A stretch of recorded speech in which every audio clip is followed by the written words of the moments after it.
Open আছে? পরীক্ষার link হচ্ছে ওই যে আজকেরটা ওপেন আছে। আজকের পরীক্ষার লিংকটা কালকে সকাল 9টা পর্যন্ত ওপেন থাকবে ইনশাল্লাহ। আচ্ছা, তো আমরা আমাদের তো বাংলা ওগুলো ভাষা কি অফ ক্লাসটা হয়ে শুরু গেছে করি। লিঙ্ক নাকি? হ্যাঁ, কিছু বলছেন? আমি বলছিলাম যে মানে বাকি যে দুটো হয়েছে ওগুলোর কি লিঙ্ক ওগুলা মানে ক্লোজ অফ করে করে ক্লোজ দিছেন হয়ে গেছে, নাকি? ওইগুলা বেশিক্ষণ রাখি না তো আমরা, মানে পরীক্ষার একটা ভ্যালিডিটিটা বজায় রাখার জন্য আমরা একটু আহ আচ্ছা আচ্ছা। ইয়ে করতেছি আর কি, টাইট স্কেজিউল তো, ওইভাবেই মেনটেন করা হচ্ছে। আচ্ছা ঠিক আছে, তো আমরা শুরু করি। ভাই, আমি মনে করি ফ্রাইডেতে যদি লিঙ্ক দুটো মানে ওপেন করে দিন লাস্ট বারের মতো, তাহলে এক্সাম গুলোতে অ্যাটেন্ড করতাম আর কি। আহ আচ্ছা, আমি দেখতেছি কি করা যায়। তো আমরা শুরু করি আজকের ক্লাস। রব্বি জিদনি ইলমা রব্বি ইশরাহ লি সাদরি ওয়া ইয়াসসির লি আমরি ওয়াহলুল উকদাতাম মিন লিসানি ইয়াফকাহু কওলি। আজকের ক্লাসটা খুবই ইম্পর্ট্যান্ট। ক্লাসটা শুরু করার আগে আমি অলরেডি একটা কথা আপনাদেরকে জিজ্ঞাসা করছি। কি জিজ্ঞাসা করছি? আমি জিজ্ঞাসা করছি যে আহ আমার স্ক্রিন কি আমার স্ক্রিন কি দেখা যায়, এভাবে একটা বলছি, তারপর আবার বলছি কি দেখা যায়। তো দুইটা কোশ্চেন কিন্তু ফারাক আছে। আজকে আমাদের ক্লাসে এই জিনিসটা দেখব, তবে ক্লাসের একদম শেষে। তো ওই জিনিসটা দেখার জন্য, ওই ফারাকটা বোঝার জন্য আমার সাথে একদম লাস্ট পর্যন্ত থাকার চেষ্টা করবেন ইনশাল্লাহ। আর আজকে আমরা গতানুগতিক আহ পড়া পড়বো না, আমরা হচ্ছে কি অগ্রদূত বইটা থেকে একটু দাগায় দাগায় পড়বো, ঠিক আছে? আমি একটু হাইলাইটারটা নিয়ে নেই। আচ্ছা। এমনিতে আমি হচ্ছে কি স্লাইডে সাধারণত পড়াইতে পছন্দ করি। আমার স্লাইড গুলো বিভিন্ন বই থেকে নেওয়া হইলেও আমি একটু নিজের মতন ইউনিক ভাবে করে তুলি।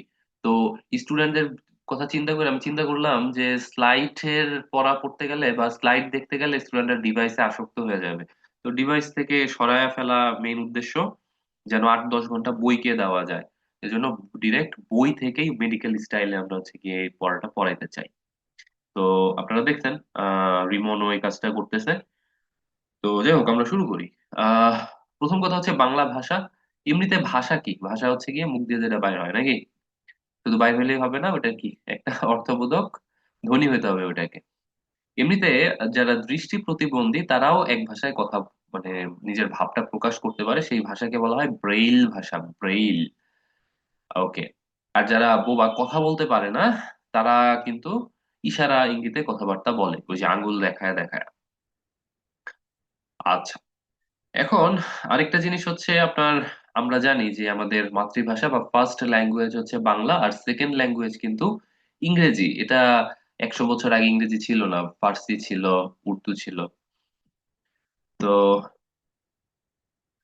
মাতৃভাষী, এখানে দেখেন কথাটা খুবই ইম্পর্টেন্ট। আমি আপনাদেরকে আজকে এই টপিকটাও পড়াবো। আজকের ক্লাসটা খুবই গুরুত্বপূর্ণ এই সেন্স থেকে যে 30টা এমসিকিউ সেখানে আপনার হয়তো বাংলা সাহিত্যের লোডটা পিএসসি কমায় দিছে, ব্যাকরণ ওই 15টাই আসবে, বাংলা সাহিত্য 15টাই আসবে। এইরকম ভাবে আসবে বলেই আমার বিশ্বাস। এবং ব্যাকরণের 15টা থেকে আপনার, আগেও আমি বলছি এই কথাটা, এখনো বলতেছি, সেটা হচ্ছে 10 মার্ক প্লাস পাওয়া খুবই সহজ। এবং this is very much possible. ঠিক আছে, আপনি সামান্য একটু এফোর্ট দিলেই, আমি আপনাকে যেই তরিকা দেখাবো ওই তরিকায় হাঁটলেই আপনি এটা খুব সহজে ক্র্যাক করতে পারবেন, এমনই কোনো ব্যাপার না ইনশাল্লাহ। আর কোশ্চেন আরেকটু ইজি হইলে আরো আরো বেশি মার্ক করতে পারবেন। এই জন্য বাংলা ব্যাকরণটা খুব আপনার হচ্ছে কি টু সাকসেস। এছাড়াও আরো বিভিন্ন চাকরির পরীক্ষার কথা আমি যদি বলি, বিভিন্ন চাকরির পরীক্ষায় বাংলা সাহিত্যের চাইতে বাংলা ব্যাকরণ কিন্তু খুব বেশি আসে। বুয়েট প্যাটার্নের পরীক্ষাগুলোর কথা যদি আমি ফর এক্সাম্পল বলি, ওইখানে তো সাহিত্য আসেই না, ওইখানে শুধু ব্যাকরণই আসে। তো আপনার কি টু সাকসেস আসলে বাংলা ব্যাকরণ। তো মাতৃভাষী, এইটা নিয়ে আমরা লাস্টেও কথা বলবো। আপাতত একটা জিনিস বলে রাখি, আপনি এতদিন বলছেন কি যে ভাষাভাষীর দিক থেকে, হ্যাঁ, যে বাংলা ভাষাভাষী লোকজন, বাংলা ভাষাভাষী লোকজন কথাটা কিন্তু ভুল। আপনাকে বলতে হবে বাংলা ভাষী লোকজন। ঠিক আছে, ফার্সি ভাষী লোকজন। মাতৃভাষী মোট জনসংখ্যা, ওকে? মাতৃভাষী মোট জনসংখ্যার ভিত্তিতে বাংলা পৃথিবীর ষষ্ঠ বৃহত্তম অবস্থানে আছে, ষষ্ঠ বৃহত্তম অবস্থানে আছে। এটা হচ্ছে রিসেন্ট ডেটা, এটা হচ্ছে একদম আপডেটেড ডেটা। পৃথিবীর প্রায় 30 কোটি লোকের মাতৃভাষা হচ্ছে বাংলা, আপনারা জানেন। এই বাংলাদেশ, ওপার বাংলা, আসামেরও কিছু কিছু জায়গা বাংলা ভাষায় কথা বলে। বাংলা ভাষার নিকটতম আত্মীয় হচ্ছে অসমীয়া এবং উড়িয়া। আমরা অসমীয়া ভাষা সম্পর্কে বলছিলাম আপনাদেরকে সাহিত্য ক্লাসে, প্রথম প্রথম যে ক্লাসটা আমরা নিছিলাম সেখানে। আচ্ছা, আমরা ডিটেলস পড়বো না, আমরা শুধু দাগানো গুলা পড়বো, ঠিক আছে? দেখেন কত ভালো কাজ করতেছি আপনাদের জন্য। আমি মানে এই পড়াটা পড়তে আমি অ্যানালাইসিস করে দেখছি। আমি আজকে যে পড়াবো যেই অংশটুকু অগ্রদূত বই থেকে, সেটা অলমোস্ট 90 পেজ। এবং 90 পেজ দেখে ভয় পাওয়ার কিছু নাই। 90 পেজ আপনি মোটামুটি হয়তো 5-6 ঘন্টায় শেষ করে ফেলতে পারবেন ইনশাল্লাহ। তো ভয়ের কিছু নাই। আর যেহেতু দাগানো আছে, তো আপনি আসলে ট্র্যাক হারাবেন না। দেখেন, ভাষার প্রত্যেক ভাষারই আসলে মৌলিক অংশ থাকে চারটা: ধ্বনি, শব্দ, অর্থ, বাক্য। তো বর্তমানে আসলে কিছু কিছু বইয়ে আসলে তিনটা দেখা যায়, ওই অর্থ যেটা আছে ওটার বাক্যর ভিতরে ঢুকাই দিতে চায়, ঠিক আছে? তো সেই হিসেবে তিনটা। আবার আরো অনেক মত আছে, ঠিক আছে, ওইখানে অর্থকে রাখেই না, ঠিক আছে, আবার আবার অনেক জায়গায় পাঁচটা। তো এরকম আছে, তবে আমরা মোটা দাগে চারটার কথা উল্লেখ করলাম। এমনিতে দেশকাল পরিবেশ ভেদে ভাষার পার্থক্য ও পরিবর্তন ঘটে। আপনি এখন যে বাংলাটা দেখতেছেন, সেই বাংলা 1000 বছর আগে এই বাংলা ছিল না।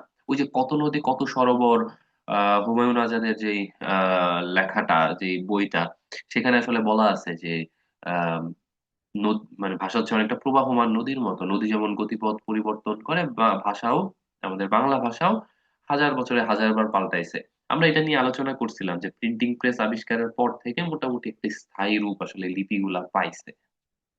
আচ্ছা, তাও কিন্তু আপনি দেখেন 100 বছর আগে মানুষ যেই বাংলা ভাষায় কথা বলতো, এখন আমরা কিন্তু বাংলার সাথে ইংলিশের অনেক প্রভাব মানে আছে, অনেকটা বাংলিশ টাইপের কথাবার্তা মানুষজন বলতে চায়।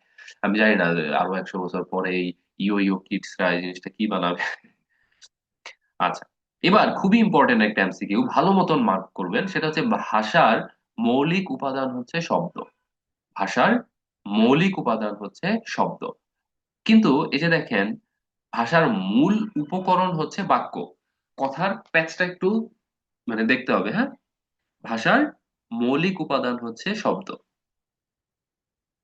এই কথাটা আপনারা একটু খেয়ালে রাখবেন।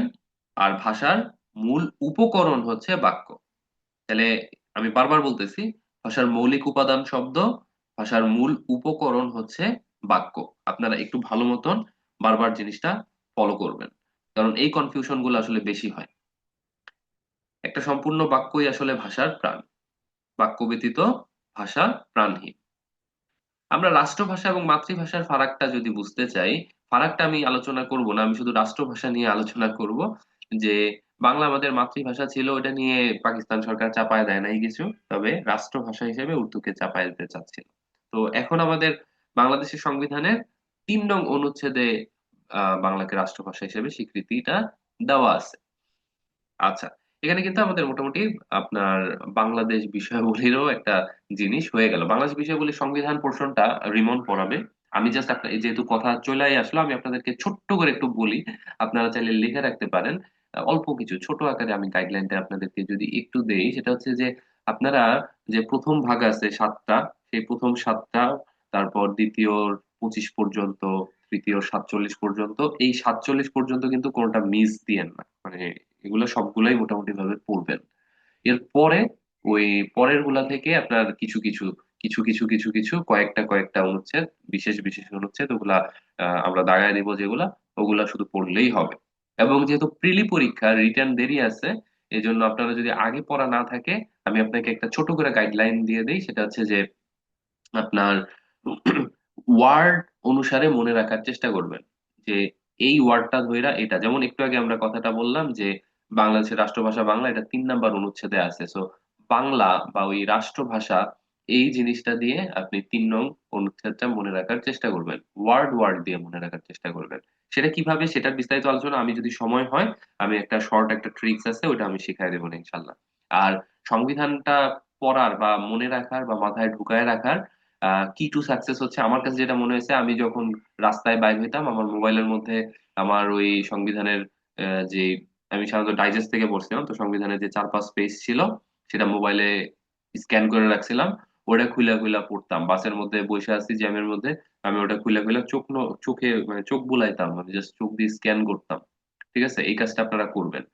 শুধু এটা মানে সংবিধানের ক্ষেত্রে প্রযোজ্য না, যেই টপিকটাই আপনার কাছে কঠিন মনে হয়, যেই টপিকটাই আপনার কাছে অনেক বেশি বিরক্তিকর মনে হয়, সমস্যার মনে হয়, অথচ ইম্পর্টেন্ট, পড়তেই হবে, সেই জিনিসটাতে এই একই তরিকার সাথে যাবেন আপনি। আর যদি বাসায় অবস্থান করেন, তাহলে ধরেন মোবাইলে যে ফেসবুক টেসবুক চালান, ওই টাইমটা না চালায়া ওই টাইমটাতে হচ্ছে কি এটা চোখ বুলাবেন, মানে কোনো স্ট্রেস না নিয়ে এই কাজটা করবেন। আসলে আমরা যে জিনিসটা পারি না ওই জিনিসটা এরকম ভাবেই করতে হয়। তাইলে আপনি একটা জিনিস 10 দিন টানা দেখতে দেখতে ওটা আপনার কাছে এমনিই পরিচিত হয়ে যায়। অলি গলি দিয়ে যে ঢাকা শহরে চলতে গেলে মাঝে মাঝে, যেমন খিলগাঁওয়ের গলিগুলা দিয়ে চলতে গিয়ে প্রথম দিকে আমি মাঝে মাঝে হারাই যাইতাম, কিন্তু পরে ডেস্টিনেশনটা খুঁজে পাওয়া খুব ইজি হয়। আপনি যখন 10 দিন চলতে থাকবেন তখন আপনি চোখ বন্ধ করেই চলতে পারবেন। ব্যাপারটা এরকমই পড়াশোনার। যাই হোক, অপ্রাসঙ্গিক কথা আপাতত না বলি। অপ্রাসঙ্গিক না, অ্যাকচুয়ালি প্রাসঙ্গিকই, তবে এই সাবজেক্টের সাথে যাচ্ছে না। আচ্ছা, এরপর দেখবেন আপনাদের অনেক এমসিকিউ আছে। আমি সবগুলো এমসিকিউ গো থ্রু করতেছি না, এবং এমসিকিউর মধ্যে কোনটা ইম্পর্টেন্ট সেটাও বলতেছি না, কারণ আমি আপনাকে বলবো প্রত্যেকটা এমসিকিউ ইম্পর্টেন্ট। আপনি এই দাগানোটা গুলা ধুমধাম পড়ে ফেলার পর অবশ্যই অবশ্যই প্রত্যেকটা এমসিকিউ খুব ভালো মতন আপনি দেখবেন। প্রত্যেকটা এমসিকিউ আপনি খুব ভালো মতন দেখবেন। আচ্ছা,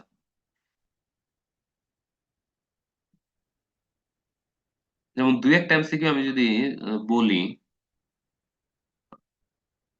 যেমন এখানে আছে বাংলা ভাষায় প্রধান কয়টি উপাদান বিদ্যমান। এখন সব ভাষায় উপাদান আছে 4টা, সো অন্য যত মানে মতানৈক্য থাকুক না কেন, আমি কিন্তু 3 বা 5 এই অপশন গুলা চুজ করবো না, আমি ওই 4টাই চুজ করবো।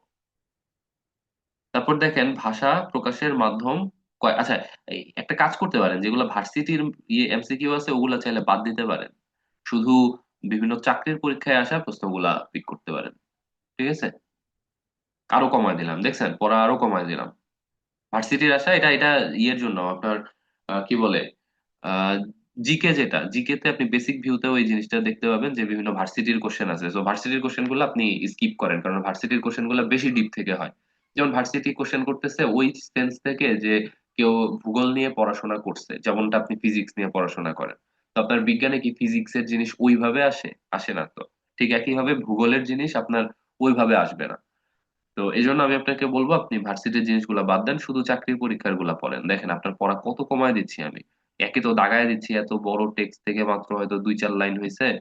এরপর আমি আপনার এই জিনিসটাও ইয়ে করে দিলাম, বাদ বাকি জিনিসকে কিন্তু মাপ নাই। এরপরে চলে আসেন বাংলা ভাষারীতি। বাংলা ভাষারীতি আমরা যেটা নতুন নতুন বইয়ে আসলে দেওয়া, সেটা নিয়ে আমরা একটু কথা বলতে চাই। কথা বলার আগে, যেহেতু চলিত ভাষায় আমরা কথা বলি ম্যাক্সিমাম ক্ষেত্রে, এজন্য আমরা একজনকে একটু স্মরণ করতে চাই। তার নাম হচ্ছে প্রমথ চৌধুরী। তো এই প্রমথ চৌধুরী সবুজ পত্র পত্রিকার, সাহিত্য পত্রিকার মাধ্যমে চলিত রীতিকে সাহিত্যের ভাষা হিসেবে প্রতিষ্ঠার আন্দোলন করেন। এবং আপনারা জানলে অবাক হবেন যে এই প্রমথ চৌধুরী কিন্তু রবীন্দ্রনাথকে, এই আমাদের রঠাদাকে ইন্সপায়ার করছে। কিভাবে ইন্সপায়ার করছে? যে ভাই লেখেন। ভাই না, অবশ্যই ভাই না। আচ্ছা, আপনারা কি জানেন এই যে প্রমথ চৌধুরী আর রবীন্দ্রনাথ ঠাকুর দুইজন কিন্তু আত্মীয়? হ্যাঁ, রবীন্দ্রনাথ ঠাকুর ওনার ভাতিজিকে বিয়ে করছে, রবীন্দ্রনাথ ঠাকুরের হ্যাঁ, ইন্দিরা দেবীকে। হ্যাঁ, ইন্দিরা দেবীকে। Very good. তো এই যে আহ এখান থেকেই আসলে একটা সখ্যতা ছিল, এবং প্রমথ চৌধুরী দিয়ে কিন্তু ইন্সপায়ার্ড রঠাদা। ঠিক আছে। তো আমরা বাংলা ভাষারীতি যেটা বর্তমানে আসলে ফলো করা হয় সেইটা যদি দেখি, লেখ্য ভাষারীতি আর কথ্য ভাষারীতি সব ভাষাতেই থাকবে। তো লেখ্য ভাষারীতিতে 3টা রীতি আসলে এখানে দেখা যাচ্ছে, আগে 2টা ছিল। একটা হচ্ছে কাব্য রীতি, একটা সাধু রীতি, আর একটা প্রমিত রীতি। দেখেন একটু আপনি, লেখ্য ভাষারীতিতে কিন্তু এই প্রমিত রীতিটা আপনি দেখতে পাচ্ছেন, কাব্য রীতি দেখতে পাচ্ছেন, এবং সাধু রীতি দেখতে পাচ্ছেন। আর কথ্য ভাষা রীতিতে আঞ্চলিক কথ্য রীতি আর আদর্শ কথ্য রীতি। তো এটাই আমরা আপাতত ফলো করতে চাই। এমনিতে আগে অনেক কিছু ছিল। আগে অনেক কিছু কি ছিল সেগুলো আমরা গোত্র করব না, আমরা শুধু কিছু কথা বলবো। যেমনটা এখানে গোল আপনি দেখতে পাচ্ছেন, আঞ্চলিক ভাষা যেটা আছে, আঞ্চলিক ভাষার আরেক নাম আসলে উপভাষা। এটা একটা ইম্পর্ট্যান্ট কথা। আরেকটা ইম্পর্ট্যান্ট কথা হচ্ছে আহ আচ্ছা, এটা খুব একটা ইম্পর্ট্যান্ট না। আচ্ছা, এটা দেখেন, কথ্য ভাষা রীতি হচ্ছে ভাষার মূল রূপ। কথ্য ভাষা রীতি হচ্ছে ভাষার মূল রূপ। ভাষার মূল রূপ কিন্তু কথ্য ভাষা রীতি। আঞ্চলিক ভাষার অপর নাম হচ্ছে উপভাষা, এই ব্যাপারে আমরা বলছি। এরপর বাংলা উপভাষার শ্রেণীবিভাগে যে বিভিন্ন অঞ্চল ভেদে যে ভাগ করা আছে, এত কিছু ভাই আপনার মাথায় ঢুকবে না আমি জানি, এর জন্য আমি আপনার একটা লাইনও দাগাই নাই, দেখছেন জাহিদ ভাই কত ভালো। আমি আপনাকে কি দেখাইছি দেখেন, এই জিনিসটা আবার আপনি জানেন। লিখিত বাংলা ভাষার আদি নিদর্শনের নাম হচ্ছে চর্যাপদ, এটা আপনি জানেন। এবার আসেন সাধুরীতি। সাধুরীতি হচ্ছে সংস্কৃত ভাষা থেকে উৎপন্ন যে ভাষাটা, সেটা হচ্ছে সাধুরীতি, এবং এটা অনেকটা গুরু গম্ভীর একটা ভাষা। এটা দাপ্তরিক কাজে ইউজ হয়, বর্তমানে ইউজ হয়, আমার অফিসে ইউজ হয়। আমার মেজাজটা খারাপ লাগে মানে সাধু ভাষায় কিছু দেখলে, মানে করিতে হইবে। বিশেষ করে রেগুলেশন গুলো আমরা যখন কাজ করতে নিয়ে গেলাম, তখন আমি সব চলিত ভাষায় করছি, হ্যাঁ, যে এই করতে হবে। যেমন আপনার রূপপুর নিউক্লিয়ার পাওয়ার প্ল্যান্টের যে সুপারভাইজার থাকবে, তার এই অভিজ্ঞতা, এই যোগ্যতাগুলো থাকতে হবে। এখন আমারে বলতেছে যে থাকিতে হবে, আমি কেন হইবে এইভাবে কেন লিখলাম না? তো মেজাজ খারাপ হয়ে যায় জাস্ট। কিন্তু দাপ্তরিক কাজে এখনো আসলে বলা যাচ্ছে যে এই সাধু ভাষার বেশ প্রচলন আছে, তবে সাহিত্য রচনায় আগে যেমন একটা প্রভাব ছিল, সেই প্রভাবটা কিন্তু এখন আর নাই। আচ্ছা।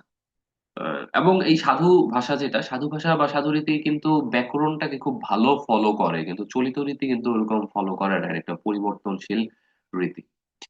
এই সাধু ভাষার প্রথম প্রয়োগ যিনি করছেন তিনি হচ্ছেন রাজা রামমোহন রায়। রাজা রামমোহন রায় কে ছিলেন?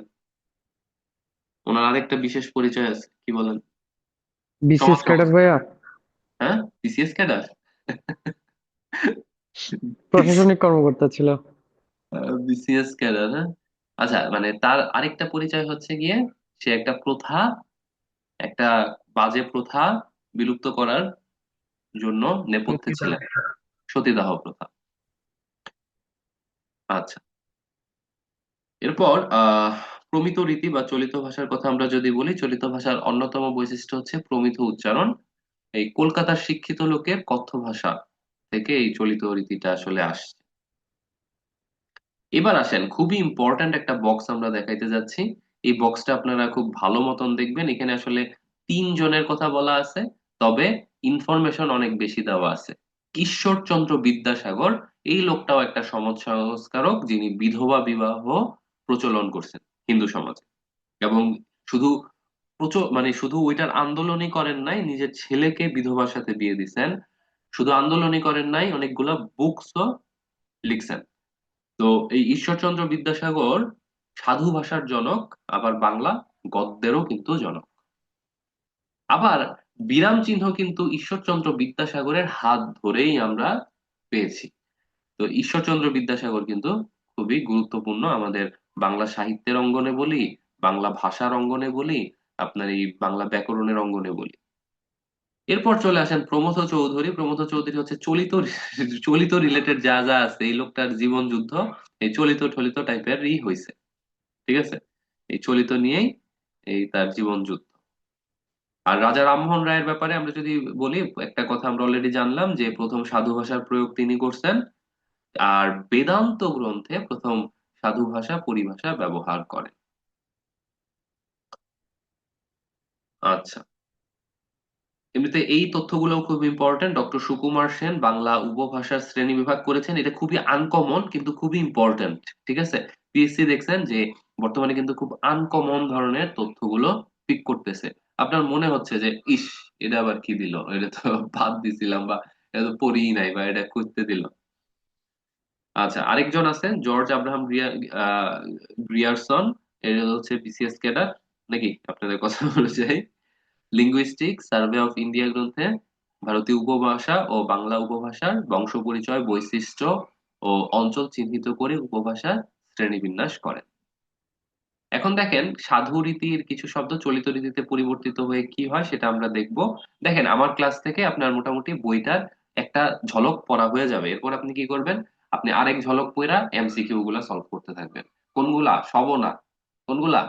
যেগুলা বিভিন্ন চাকরির পরীক্ষায় আসছে শুধু সেগুলা, ভার্সিটি পরীক্ষার গুলা বাতিল। তো জুতার চলিত রীতি হচ্ছে জুতো, তুলা তুলো। খুব সুন্দর, হ্যাঁ। পূজা পুজো, মস্তক মাথা, হস্ত হাত, সর্প সাপ, বন্য বুনো, শুকনা শুকনো। এখন আপনি বলতে পারেন যে ভাইয়া, কোশ্চেন কি এটা আসবে যে সাধুরীতিতে এটা থাকলে চরিত্ররীতিতে কি হয়? আমি বলবো না। আপনাকে একটা বাক্য দিয়ে দিবে, বাক্য দিয়ে বলবে যে আমি শুকনা পথে হাঁটছিলাম। আমি শুকনা পথে হাঁটছিলাম। আমি আপনাদের সাথে একটু কথা বলি। আপনারা আপনারা আপনারা আপনারা আছেন।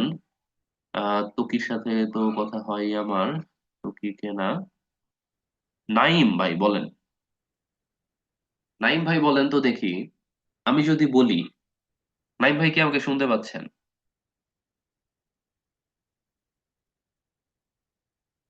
নাইম ভাই আমাকে শুনতে পাচ্ছেন না মনে হয়। রুবেল ভাই বলেন, রুবেল ভাই। নাহিদ খান রুবেল। জি স্যার। আচ্ছা, আমি যদি বলি যে আমি শুকনা পথে হাঁটছিলাম, আমার এই কথাটা ঠিক আছে? শুকনা হয়ে গেছে, শুকনো। শুকনো বলতে হবে, কারণ আমি আসলে গুরু চণ্ডালি করে ফেলছি, গুরু আর চণ্ডালকে একসাথে মিলায় জি ফেলছি। জি। তো এগুলোকে বলে গুরু চণ্ডালী, যে সাধু আর চলিত ভাষা মিক্স আপ। আমার মানে এটা আবার গুরু নাম দিছে সাধুরে চিন্তা করে, আর চণ্ডাল নাম দিছে চলিতরে চিন্তা করে। এই জিনিসটা হচ্ছে মজার। কিন্তু যাই হোক, আহ আমি বলতেছি যে আমি শুকনা পথে হাঁটছিলাম, আমি আসলে সাধু এবং চলিতকে মিক্স আপ করে ফেলছি। আমাকে বলতে হতো আমি শুকনো পথে হাঁটছিলাম, অথবা আমি শুকনা পথে হাঁটিতেছিলাম। আচ্ছা, তাহার, তার, যাহা, যা। তো এখানে আরো অনেক কিছু দাগানো আছে, এগুলো আপনাদের জন্য, আমি সবগুলো গো থ্রু করতেছি না। বিশেষ করে যে এগুলাতে একটু প্যাচ লাগে বা কনফিউশন লাগে আমার কাছে পার্সোনালি, সেটা হচ্ছে যে করিতেছে, মানে করিতেছে, এটা মানে মন চায় যে চলিততে লিখি করতেছে, কিন্তু করতেছেও না, হচ্ছে করছে। করিয়াছে, করেছে। খুলিয়া, খুলে। ফুটিয়া, ফুটে। এখন আমি আপনাকে এমন একটা জিনিস দেখাবো, এই যে এই বক্সটা, যে লাল বক্সটা, এটার ভিতরে থাকা এক্সাম্পল গুলা এত বেশি ইম্পর্ট্যান্ট। আমি আপনাকে কি করে বুঝাই এই এক্সাম্পল গুলা কত বেশি ইম্পর্ট্যান্ট। যেমন মনে করেন এই যে ফার্স্টের এটা, আমি তো জানি বুয়েটের পরীক্ষায় আমি নিজেই তো মনে হয় 2-3 বার দেখছি। যে কথা একবার জমিয়ে বলা গিয়াছে, তাহার পর তা ফেনাইয়া ব্যাখ্যা করা চলে না। এখানে দেখেন কি কি জায়গায় আসলে কারেক্ট, মানে চলিত রীতিতে আমি যদি ইয়ে করি, তাহলে কি কি জায়গায় আসলে চেঞ্জটা করা দরকার। যে কথা একবার জমিয়ে না বইলা জমে বলা গিয়াছে না বইলা গেছে, তাহার না বইলা তার, পর্দা ফেনাইয়া না বইলা ফেনিয়ে ব্যাখ্যা করা চলে না। তার মানে আমি 1 2 3 4 জায়গায় কিন্তু চেঞ্জ আনছি। এখন কোশ্চেন আসে যে কয় জায়গায় আসলে চেঞ্জটা আনতে হবে। তো আপনাকে আসলে ওইভাবে গুইনা গুইনা দিতে হবে। অপশন গুলাও খুব সহজ না, আপনাকে বলে দিবে 4 5, 3 4 5 6। তো ওই অপশন গুলাও খুব ক্লোজ। তো this is very much confusing question. আচ্ছা, ঠিক একইভাবে আরো এক্সাম্পল আছে। আমাদের ক্রিয়া এবং সর্বনাম পদটা দেখে চেঞ্জ করতে হবে, তাই না স্যার? হ্যাঁ, হ্যাঁ, ক্রিয়া আর মানে সর্বনাম, এবং ক্রিয়া সাধু সর্বনাম রীতির ছাড়াও যে, আমরা দেখছি হ্যাঁ। কি, আমরা কি দেখলাম, এই যে ক্রিয়া আর সর্বনাম ছাড়াও আমরা দেখলাম যে বিশেষ্য পদেরও কিন্তু মানে চেঞ্জটা আসে। ঠিক আছে, তো ওইভাবেও আসলে বলা যায় না। আচ্ছা, সর্বনাম আর ক্রিয়াপদে তো অবশ্যই মানে সাধু ভাষায় এক ধরনের গঠন পদ্ধতি মাইনা চলতেছে, চলিত ভাষায় হচ্ছে গিয়ে দেখা যাচ্ছে ওইরকম কিছু ফলো করতেছেই না, একদম পরিবর্তনশীল একটা মানে রীতি। তো ওইটা তো আছেই, কিন্তু ওইটার পাশাপাশি বিশেষ্যকেও আমার ধরতে হচ্ছে, কাউন্টে রাখতে হচ্ছে, এই জন্য মানে কনফিউজিং ব্যাপারটা আসলে খুব বেশি। আচ্ছা, তো এখানে আর কি বলবো, এখানে সবকিছুই বলা হয়ে গেছে, শুধু একটা জিনিস বলি, সেটা হচ্ছে যে সাধু ভাষা হচ্ছে তৎসম শব্দবহুল, আর চলিত ভাষা হচ্ছে তদ্ভব শব্দবহুল। যেটাই হয় স্বাভাবিক।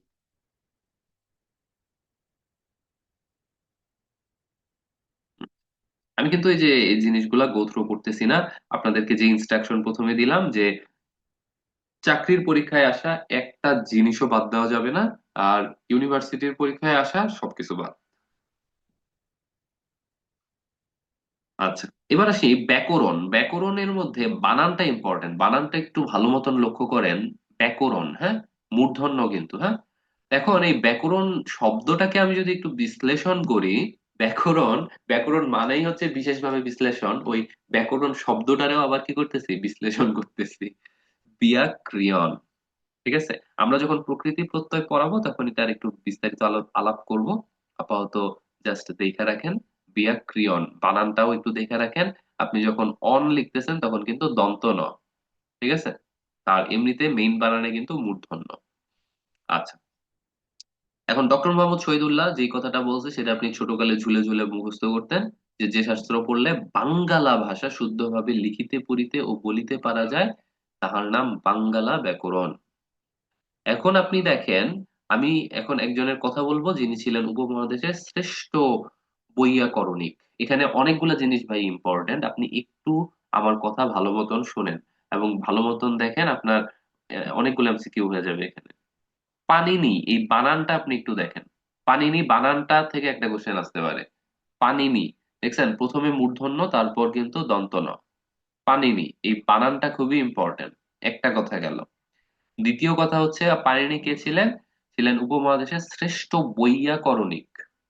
তো আমরা ব্যাকরণবিদ এভাবে বলতে মন চায়, কিন্তু এইভাবে বলা শ্রেয়। বৈয়াকরণিক, বৈয়াকরণিক বানানটাও যেমন ইম্পর্টেন্ট, আর বৈয়াকরণিক কাকে বলা হয় কাদেরকে বলা হয় সেই জিনিসটাও কিন্তু এখানে বোঝা যাচ্ছে। সো একটা লাইন অথচ বেশ গুরুত্ববহ। খ্রিস্টপূর্ব পঞ্চম শতকে, এটা খুব ইম্পর্ট্যান্ট একটা এমসিকিউ, যে কবে কবে লিখছে। পঞ্চম শতকে, অবশ্যই সংস্কৃত ভাষায় লিখছে। তার গ্রন্থের নাম অষ্টাধ্যায়ী, ঠিক আছে, অষ্টাধ্যায়ী। এখন কাত্তায়ন খুব সম্ভবত বানান মানে উচ্চারণটা কাত্তায়ন, আর পতঞ্জলি এই দুজনের কথা আমরা বলবো। এটা আবার পতঞ্জলি হেয়ার অয়েল না, হ্যাঁ। এই পতঞ্জলি হচ্ছে, এই পতঞ্জলির একটা সন্ধি বিচ্ছেদ আছে, কে বলতে পারবেন একটু বলেন তো, জানা থাকলে সবাই একটু জানি আমরা। পতযোগ অঞ্জলি। পতত যোগ অঞ্জলি, ভেরি গুড। তো এই এবং এটা হচ্ছে নিপাতনে সিদ্ধ আসলে, হ্যাঁ, নিপাতনে সিদ্ধ, একটু ব্যতিক্রম। তো এই পতত যোগ অঞ্জলি এই লোকটা হচ্ছে এই অষ্টাধ্যায়ীর ব্যাখ্যা প্রদান করছে। এবং মজার ব্যাপার ছিল যে পতঞ্জলি ছিল এই পাণিনির ব্যাকরণের সমর্থক, কিন্তু এই কাত্যায়ন ছিল সমালোচক। কাজেই কোশ্চেন যদি আসে পাণিনির গ্রন্থের সমালোচক কে ছিলেন তাহলে কাত্যায়ন, আর যদি বলি সমর্থক কে ছিলেন তাহলে পতথযোগ অঞ্জলি, নাকি? আচ্ছা, এরপর পৃথিবীর প্রথম ব্যাকরণ আসলে ল্যাটিন ভাষায় লেখা হয়েছিল। এটা আপনার আহ এমনিতে মানে জেনারেল একটা কোশ্চেনের মধ্যে চলে আসতে পারে যে পৃথিবীর প্রথম ব্যাকরণ আসলে ল্যাটিন ভাষায় লেখা। আচ্ছা, এবং সেটা রচনা করছে ভার্রো। বাংলা ব্যাকরণের প্রথম গ্রন্থ সম্পর্কে লিখুন। আপনারা সবাই জানেন যে বাংলা ব্যাকরণের গ্রন্থটা কে লিখছে, ওই যে পর্তুগিজ পাদ্রী মানুয়েল দো আসাম পুসাও, নাকি? বানানটা উচ্চারণটা এরকমই হওয়া উচিত। আচ্ছা, এখন ওই মনুয়েল দ, ও কি করছে আসলে, এই মজার মজার ব্যাপার কি, আপনারা কি জানেন, আপনারা জানেন যে পাদ্রী কি করছে 1743 সালে, এই ইনফরমেশনটা অনেকেই জানেন যে 1743 সালে এ হচ্ছে গিয়ে এই বই বিশাল নামের একটা বই, এটা কারো মনে মাথায় থাকার না, থাকার দরকারও নাই, এই বইটা হচ্ছে গিয়ে লিখছে। এখন আপনি একটু জানেন, কিন্তু আপনার কোশ্চেন দিছে 47 বিসিএস এ, কি জানেন যে কয় বছর লাগছে? ভাই মানে কি, মানে এটা কোনো কথা, মানে এটা কোনো কোশ্চেন হইলো, মানে এটা মানা যায়, মানার মতন তো না। তো আসলে অগ্রদূত কেউ পড়লে এই জিনিসটা পারতো, যে 1734 সালে সে আসলে ভারত উপমহাদেশেই আইছে।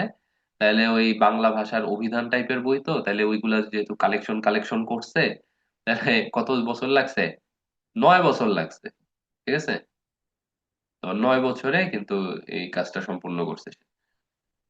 তো এটা মেইনলি হচ্ছে কি একটা ডিকশনারি, এটি বাংলা ভাষার প্রথম ব্যাকরণ গ্রন্থ হিসেবে বিবেচিত হয়।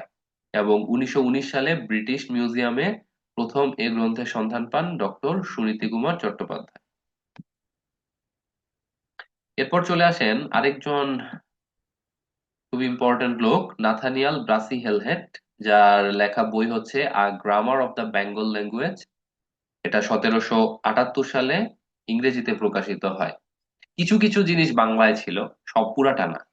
তো তাও বাংলার কিছু টাইপ আছে, ওই হিসাবে ব্রাসি হেলহেড সর্বপ্রথম বাংলা টাইপ সহযোগে বাংলা ব্যাকরণ মুদ্রণ করেন, এই কথাটা বলাই যায়।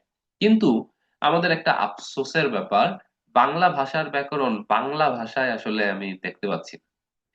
তো একজন একটু চেষ্টা চালাইছে, যদিও খুব একটা সফল না, বাঙ্গালা শিক্ষা গ্রন্থ নামে বাংলা ভাষার ব্যাকরণ রচনার প্রথম প্রচেষ্টা চালান রাধাকান্ত দেব।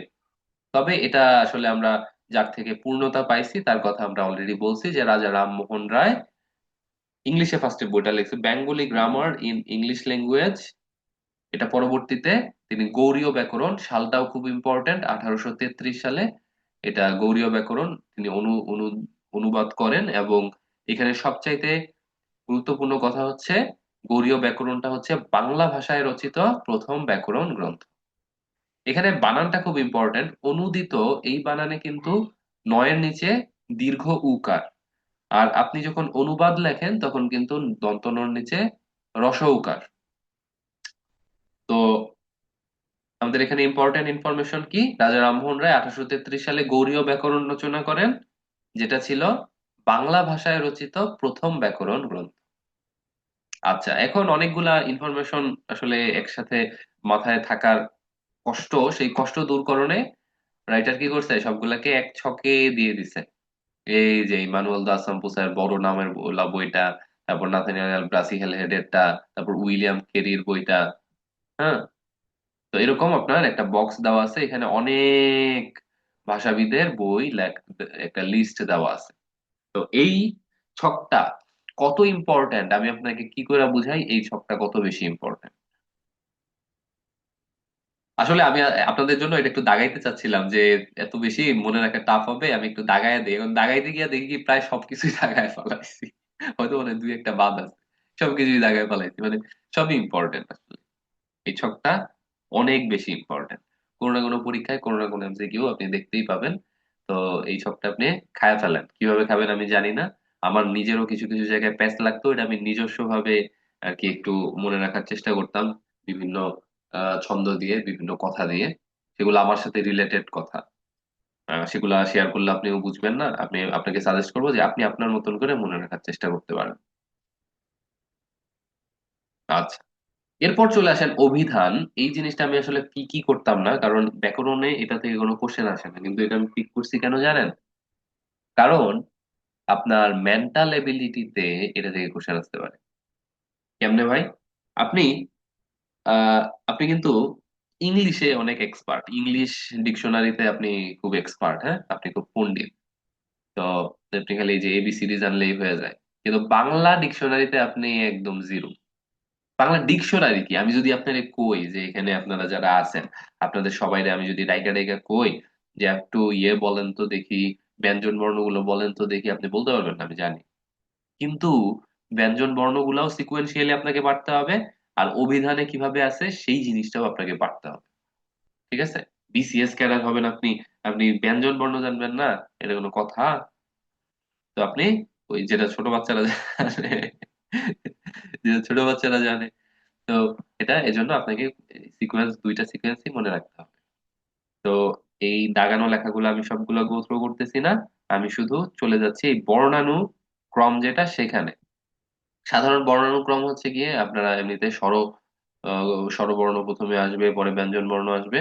আর এখানে দেখেন অভিধানে কিভাবে আসতেছে, আপনি প্রথমে স্বরবর্ণগুলো শেষ কইরা এ, ওই, ও, ও এর পরে আপনার কিন্তু অনুসার, বিসর্গ, চন্দ্রবিন্দু এই তিনটা জিনিস আসছে, দেখছেন? অনুসার, বিসর্গ, চন্দ্রবিন্দু। এখন আপনি বলতে পারেন ভাই এগুলা দিয়ে তো কোথাও শুরু হয় না। শুরু না হোক, আপনার হচ্ছে জিনিসটা আমি মেন্টাল এবিলিটিতে জিনিসটা রিক্যাপ করব, তখন আমি এক্সাম্পল দিয়ে বুঝাবো যে এই জিনিসগুলো কেন ইম্পর্টেন্ট। আপাতত সিকোয়েন্সটা জাস্ট খেয়ালে রাখার চেষ্টা করেন, যে অনুসার, বিসর্গ, চন্দ্রবিন্দু এটা প্রথমে না আসলেও মাঝে কোনটারে আমি আগে পিক করব, বা কোনটা ডিকশনারিতে আগে আসবে, কোন ওয়ার্ডটা, সেটা বুঝার জন্য আসলে এটা খুবই ইম্পর্টেন্ট। যেমন মনে করেন দুইটা ওয়ার্ডই আছে ক দিয়ে শুরু, ঠিক আছে? দুইটা ওয়ার্ডই ক দিয়ে শুরু। এখন ক এর পরবর্তী অক্ষরটা কি, আপনি পরবর্তী অক্ষরটা, ফর এক্সাম্পল পরবর্তী অক্ষরটা পাইলেন অনুসার একটা শব্দে, আরেকটা শব্দে ক এর পরবর্তী অক্ষরটা পাইলেন আপনি ফর এক্সাম্পল চ, ঠিক আছে? তাহলে কোনটা আগে আসবে, ওই যে অনুসারওয়ালা যে ওয়ার্ডটা সেটাই আগে আসবে। আমি কি বুঝাইতে পারলাম? আমি কথাটা কি বুঝাইতে পারছি?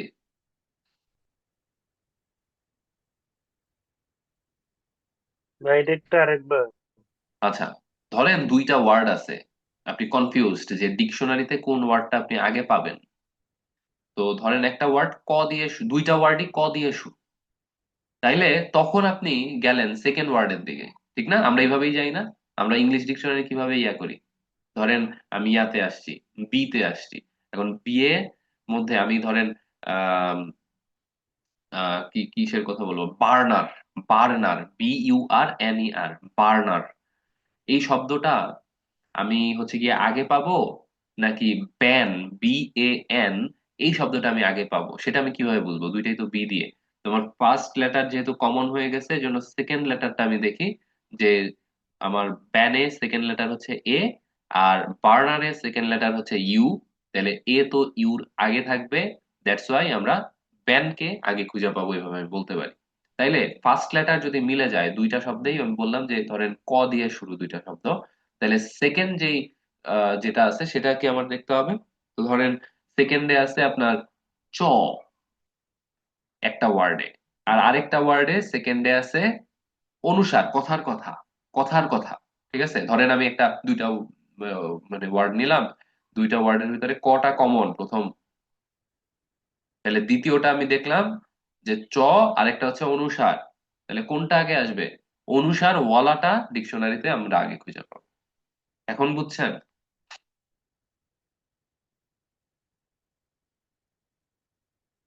নাকি এখনো জি বুঝেন ভাই। নাই? আচ্ছা। জি।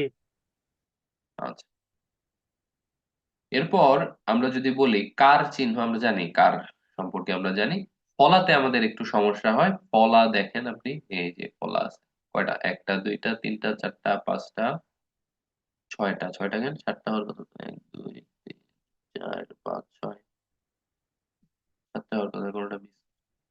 আচ্ছা, এবার এই এমসিকিউটা দেখেন, অনুসার বিসর্গ চন্দ্রবিন্দু স্বরবর্ণের পরে এবং ব্যঞ্জন বর্ণের আগে ব্যবহৃত হয়। এই এমসিকিউটা কিন্তু 47 BCS এ আসে।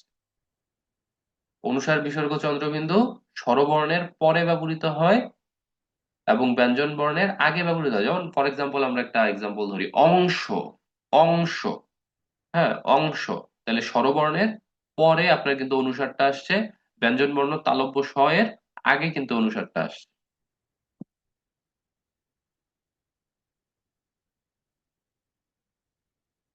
47 BCS এ অভিধান থেকেই দুইটা কোশ্চেন আসে। আচ্ছা, এখন ইংলিশ অভিধান মানে খুব সহজে আসলে পারা যায়, কিন্তু আপনি যখন বাংলা অভিধানে আসবেন, বাংলা অভিধানটা আপনার কাছে কিন্তু প্যাচ ট্যাচ লেগে যায়। এই জন্য বাংলা অভিধানটা কিন্তু খুব ইম্পর্টেন্ট। এরপর আসেন শীর্ষ শব্দ। শীর্ষ শব্দ হচ্ছে ওই যে ডিকশনারিতে যেটা বোল্ড করে লেখা থাকে, যেমন আপনি যে এইভাবে লেখা দেখলেন যে অঋণী, এরপর এটার কিভাবে উচ্চারণ করতে হয় লেখা, তারপর এটার অর্থ অর্থ ব্যাখ্যা ট্যাখ্যা লেখা। এখন এই যে বোল্ড করা যেটা মেইন ওয়ার্ড, সেটা হচ্ছে শীর্ষ শব্দ ডিকশনারি। এরপর এখানে কিছু অভিধানের নাম এবং তাদের রাইটার গুলার কথা বলা আছে, আমি ইম্পর্টেন্ট কয়েকটা দাগায় দিছি, আপনারা এগুলা একটু ভালো মতন পড়ে নেবেন। এগুলা খুব ইম্পর্টেন্ট। ওই যে ওই বুক লিস্টটার সাথে এই যে এই বুক লিস্টটাও যাচ্ছে। তো দুইটা বুক লিস্ট কিন্তু আমরা এখানে দেখতে পাচ্ছি।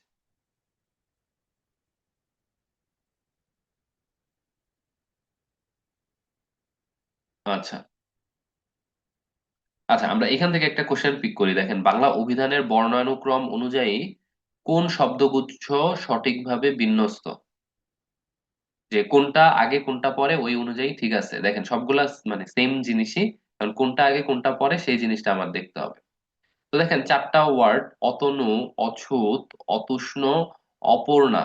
তো স্বর অ কিন্তু সবগুলার আগে আছে। এখন অ যেহেতু সবগুলার আগে আছে, এজন্য আমার সেকেন্ড ওয়ার্ডটা, সেকেন্ড লেটারটা কিন্তু দেখতে হচ্ছে। তো সেকেন্ড লেটারে আপনি কি পাচ্ছেন বলেন? প্রথমে ত পাচ্ছেন, পরে ছ পাচ্ছেন। অথচ আপনি ব্যঞ্জন বর্ণের যে ক্রমটা আপনি জানেন, সেই ক্রমটা কি? ছ আগে থাকার কথা ত এর, এজন্য ছ আগে আছে ত এর। এমন কি কি অপশন আছে, আমরা আমরা খ আর গ এই দুইটা অপশন দেখতে পাচ্ছি। দেখছেন অপশন ইলিমিনেশনটা কিভাবে করে? অপশন ইলিমিনেশন আমরা এভাবে করলাম। তাহলে খ হইতে পারে অথবা গ হইতে পারে। তাহলে অচ্যুত অতনু এটা হয়ে গেছে। তাইলে ত, ত এর পরে আরেকটা ত যেহেতু আছে, তাইলে ওই ত দিয়ে তারপর পতে যাবে, তাইলে স্পষ্টই বোঝা যাচ্ছে যে খ হচ্ছে আমার কাঙ্ক্ষিত উত্তর। বুঝতে পারছেন? এই কথাটাই আমি ওইখানে বলতে চাচ্ছিলাম।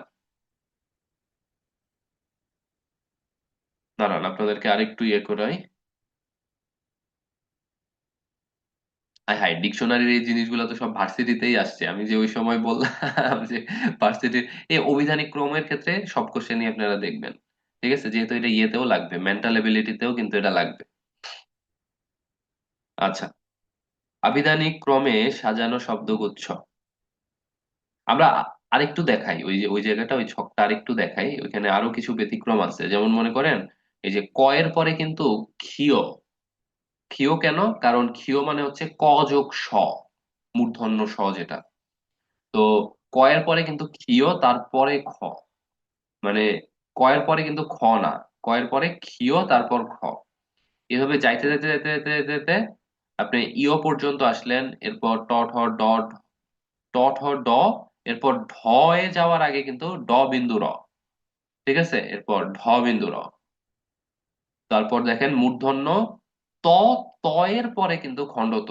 খণ্ডত তো একদম লাস্টের দিকে ছিল, কিন্তু খণ্ডতরে ত এর পরপরই নিয়ে আসছে। তো ত এর পরপরই আপনি খণ্ডত খুঁজবেন। তার মানে ওই যে একটু আগে আমরা যে শব্দগুলো দেখতেছিলাম, ওইখানে ত এর পরে খণ্ডতওয়ালা কোনো শব্দ আসলে ওটারে আমরা পিক করতাম। এরপর দেখেন ত থ দ ধ দন্ত ন প ফ ব ভ ম, জ অন্তস্থ অ, অন্তস্থ অ, র, ল, স স স হ। এরপর স্বাভাবিক সিকোয়েন্সে শেষ হয়েছে। তবে ফারাক কি কি জায়গায় দেখেন, এই যে স্বরবর্ণের পরে এই তিনটা, এরপর কি ক এর পরে খতে ডিরেক্ট জাম্প না দিয়া ক্ষিয়, তারপর আপনার ত এর সাথে, সরি, ড এর সাথে এই যে ঢতে ডিরেক্ট জাম্প না দিয়া ড এর মতন দেখতে যেই র সেটা, ঢ এর মতন দেখতে যেই র সেটা, এরপর ত এর পরে খণ্ড ত, এরপর বাকিগুলা অ্যাজ ইউজুয়াল শেষ হয়েছে। আচ্ছা, আমরা আরো দুই একটা দেখি তাইলে, যেহেতু বললেন শুধু আভিধানিক থেকে দুইটা আসছে। আচ্ছা, এটা দেখেন, আভিধানিক ক্রমে সাজানো শব্দগুচ্ছ। তো আমরা যেহেতু দেখতে পাচ্ছি অংশ, এবং প্রত্যেকটা ওয়ার্ড আসলে ভিন্ন, এর জন্য প্রত্যেকটা অপশন আলাদা আলাদা ভাবে চিন্তা করতে হচ্ছে। তো প্রথম অপশনে অ আছে, অ আছে, অ আছে, তার মানে ওর সেকেন্ড গুলাও দেখতে হবে আমার। এখানেও দেখেন ক, ক, ক, গ, গ, গ, দ, দ, দ, তার মানে প্রত্যেকটাই আসলে সেকেন্ড যেই লেটারটা সেই লেটারটা কিন্তু আপনার চেক করতে হবে। তো আমি দেখি এখানে অনুসার আছে, ফাইন। অনুসারের পর ক, হ্যাঁ ঠিক আছে, কারণ স্বরবর্ণের পর যে অনুসার বিসর্গ চন্দ্রবিন্দু তারপরে কিন্তু ক আসে। তারপরে আপনার অঙ্ক, আপনার কি আসছে বলেন তো? অঙ্ক, অঙ্কতে কি এই যুক্ত বর্ণটা কি? মনোযোগ ক। উও যোগ ক। ঠিক আছে, উও যোগ ক, এটারে উম্ম কইেন না কিন্তু, হ্যাঁ? কেউ কিন্তু উম্ম দিবে না। আমি আমি ট্রেনের ভিতরে দেখছি উমা, ইউ এম এ এভাবে লেখা, হ্যাঁ? তো এটা হচ্ছে উও, উও যোগ ক। তাহলে দেখলাম ও মা, এই প্রথমটাই তো সিকোয়েন্স মিলে গেছে তো, তাহলে তো এটাই পিক করতে পারি আমরা। আচ্ছা, অন্যগুলা পিক কেন করব না, আমরা একটা দেখি। ধরেন এই যে কাজ, কাজ, হ্যাঁ, জ, চ, এই যে সিকোয়েন্স ব্রেক হয়ে গেছে, হ্যাঁ, সিকোয়েন্স ব্রেক। আচ্ছা, আমরা এটা নিয়ে মেন্টাল এবিলিটি ক্লাসে আরো ডিটেলস আলোচনার চেষ্টা করব ইনশাআল্লাহ। আমরা হয়তো মেন্টাল এবিলিটির ক্লাস কবে রাখছি, মেন্টাল এবিলিটির ক্লাস একদম লাস্টে দিছি নাকি মাঝে রাখছি কোনো মনেও নাই। মেন্টাল এবিলিটির ক্লাসে তো আসলে খুব বেশি পড়ার কিছু নাই। মেন্টাল এবিলিটির জিনিসগুলোর ভিতরে দেখানোর জিনিস হচ্ছে যে অভিধানটা, তারপর হচ্ছে আপনার আহ কিছু মানে কিছু প্যাটার্ন খুঁজে খুঁজে পাওয়ার যে ব্যাপারগুলা, সেই ব্যাপারগুলা, এগুলাই কিন্তু ঘুরে, মানে ওইখানে আসলে পড়ার কিছু থাকে না। আমি কিছুই পড়ি নাই, আমি আমার জীবনে কিছুই পড়ি নাই। স্টুডেন্টদেরকে সাজেস্ট করি অনেক কিছু, যে ইন্ডিয়া বিক্স ওয়েবসাইটটা দেখতে পারেন, তারপর আরো অনেক বুকস আছে ওগুলা দেখতে পারেন, কিন্তু আমি আমি জীবনে কোনো কিছু দেখি নাই, কারণ দেখার আসলে কিছুই নাই। আপনি যেগুলা পড়ে যাবেন আপনি জানেন না ওইসব আসবে কিনা, তো দেখা লাভ আছে? আচ্ছা, ডক্টর মোহাম্মদ শহীদুল্লাহ বাঙ্গালা ব্যাকরণ গ্রন্থে ব্যাকরণের পরিধিকে 5 ভাগে ভাগ করছে। ধ্বনি প্রকরণ, শব্দ প্রকরণ, বাক্য প্রকরণ, ছন্দ প্রকরণ এবং অলংকার প্রকরণ। এই লাস্টেরটা একটু, এটা নিয়ে অনেকে কথা বলবে। সকল ভাষার ব্যাকরণে প্রধানত চারটি বিষয় আলোচিত হয়, আপনারা জানেন: ধ্বনিতত্ত্ব, শব্দতত্ত্ব বা রূপতত্ত্ব, অর্থতত্ত্ব এবং বাক্যতত্ত্ব। এখানে ইম্পর্টেন্ট হচ্ছে যে ইংলিশ গুলা, যেমন ধ্বনিতত্ত্ব বা ফনোলজি, শব্দ বা রূপতত্ত্ব বা মরফোলজি, অর্থতত্ত্ব বা সিম্যান্টিক্স, আর বাক্যতত্ত্ব বা পদক্রম হচ্ছে সিনট্যাক্স। এই ইংলিশ গুলা ইম্পর্টেন্ট, কেননা ওই ওই বাংলাটা দিয়ে ওটার অর্থ জানতে চাইতে পারে, বা ইংলিশটা দিয়ে ওটার বাংলা জানতে চাইতে পারে।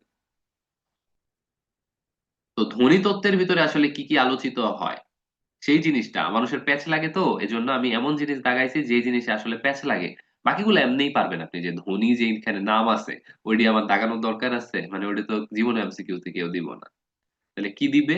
নত্ব এবং সত্য বিধান। একটু আগে আমরা, ও না একটু আগে না, একটু পরে আমরা যে জিনিসটা পড়বো সেটা হচ্ছে নত্ব বিধান এবং সত্য বিধান। এটা ধ্বনিতত্ত্বের আলোচ্য বিষয়। আপনারা সেখানে দেখবেন আসলে কেন এটা ধ্বনিতত্ত্বের আলোচ্য বিষয়। আসলে মূর্ধন্য আহ আপনি দেখাই আসলে বুঝার কথা যে আসলে এখানে এই মূর্ধন্য নিয়ে কিছু একটা আছে। আচ্ছা, বাকযন্ত্রের আহ উচ্চারণ প্রক্রিয়া। সন্ধি, কেননা সন্ধি হচ্ছে গিয়ে অনেকটা ধ্বনি এবং ধ্বনির সংযোগ হয়, ধ্বনি এবং ধ্বনির মিলন। তো এজন্য এটা ধ্বনিতত্ত্বের আলোচ্য বিষয়। ধ্বনিতত্ত্বটা খুব সহজ, কিন্তু প্যাচ লাগে বা কনফিউশনে পড়ে মানুষ শব্দতত্ত্ব বা রূপতত্ত্বতে। তো যেখানে শব্দের কথা আছে সেই যে জায়গাটার সবকিছুই কিন্তু আবার শব্দ বা রূপতত্ত্বের আলোচ্য বিষয় না, এই জায়গায় সমস্যা। কি কি দেখেন: দ্বিরুক্ত শব্দ আলোচ্য বিষয়, পারিভাষিক শব্দ আলোচ্য বিষয়, তারপর আপনার লিঙ্গ, বচন, পদাশ্রিত নির্দেশক, সমাস, প্রত্যয়, আপনার উপসর্গ, অনুসর্গ, পদ, ধাতু, অনুজ্ঞা, ক্রিয়ার কাল, পুরুষ। এই সবকিছুই কিন্তু আমরা ওয়ার্ড ওয়ার্ড নিয়ে খেলা করি, তাই না? এগুলো কিন্তু প্রত্যেকটা ওয়ার্ড ওয়ার্ড ওয়ার্ড নিয়ে আমরা কিন্তু কথা বলি। যেমন বচনের কথা আমরা যদি বলি, হস্তি বললাম, এবার আমি বললাম বহু বচন হস্তিযুথ। তো আমি কিন্তু ওয়ার্ড ওয়ার্ড নিয়ে খেলা করতেছি, ঠিক আছে? তো যেহেতু ওয়ার্ড ওয়ার্ড নিয়ে আমাদের এই খেলা, এজন্য এটাকে আমরা কিন্তু শব্দতত্ত্বের ভিতরে ফেলে দিলাম, শব্দ বা রূপতত্ত্বের ভিতরে। এবার ফারাকটা কোথায় বা কনফিউশনের জায়গাটা কোথায়, সেটা হচ্ছে যে অর্থতত্ত্ব। অর্থতত্ত্বের ভিতরে দেখেন শব্দের অর্থ বিচার আছে, ভেরি গুড।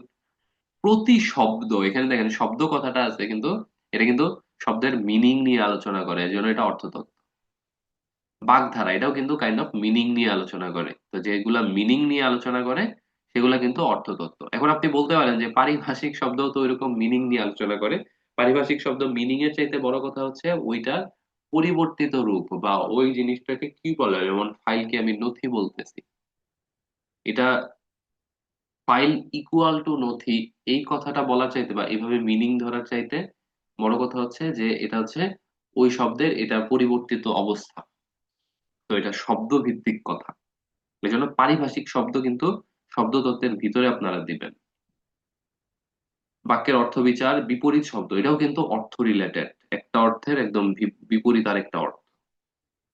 তো আপনি অর্থতত্ত্বের ভিতরে জাস্ট চিন্তা করবেন যে অর্থ অর্থ অর্থ, মিনিং মিনিং মিনিং। আর বাক্যতত্ত্ব বাক্য রিলেটেড যে জিনিসগুলো, যেমন উক্তি আছে, বিরাম চিহ্ন আছে। আমরা যদি বাক্যই না থাকে সেখানে কিন্তু বিরাম চিহ্নের প্রয়োগ আপনি দেখতে পাবেন না।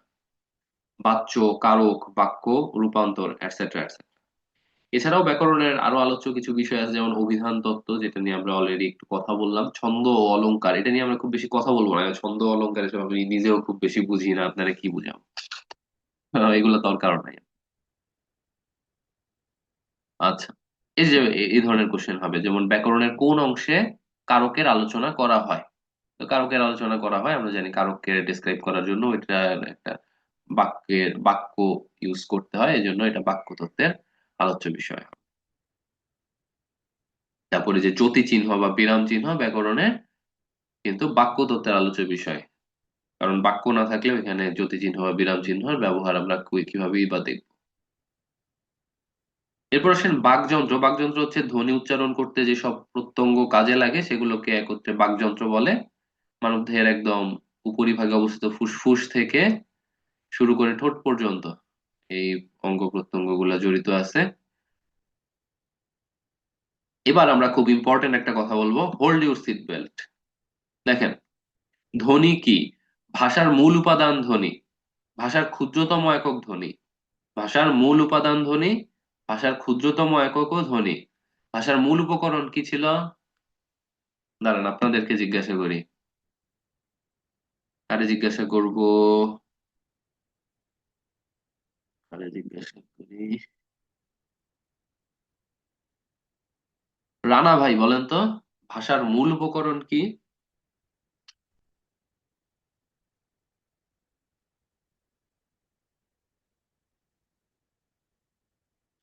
মীর ভাই বলেন, ভাষার মূল উপকরণ কি? উপকরণ বাক্য। বাক্য। গুড। ভাষার মূল উপাদান হচ্ছে ধ্বনি, ভাষার মূল উপকরণ হচ্ছে বাক্য। বাংলা ভাষায় 37টা মৌলিক ধ্বনি আছে। এইবার বাক্য প্রত্যঙ্গজাত ধ্বনির সূক্ষ্মতম মৌলিক অংশ বা একককে বলা হয় ধ্বনিমূল। এটা তেমন ইম্পর্টেন্ট না, ইম্পর্টেন্ট হচ্ছে ধ্বনি ভাষার মূল ভিত্তি। তাইলে ধ্বনি নিয়ে অনেকগুলা কথা আসলে আমরা এখানে পেয়ে গেলাম, যে ভাষাটাকে স্টাবলিশ করতেছে ধ্বনি, তাই না? আপনার ভাষার মূল উপাদান ধ্বনি, ভাষার ক্ষুদ্রতম একক ধ্বনি, এবং ভাষার মূল ভিত্তি হচ্ছে ধ্বনি। তো এই তিনটা কথার যে কোনো কথা আপনাকে যদি কোশ্চেনের মধ্যে বলে, আপনার উত্তর বিনা হিসেবে হবে ধ্বনি।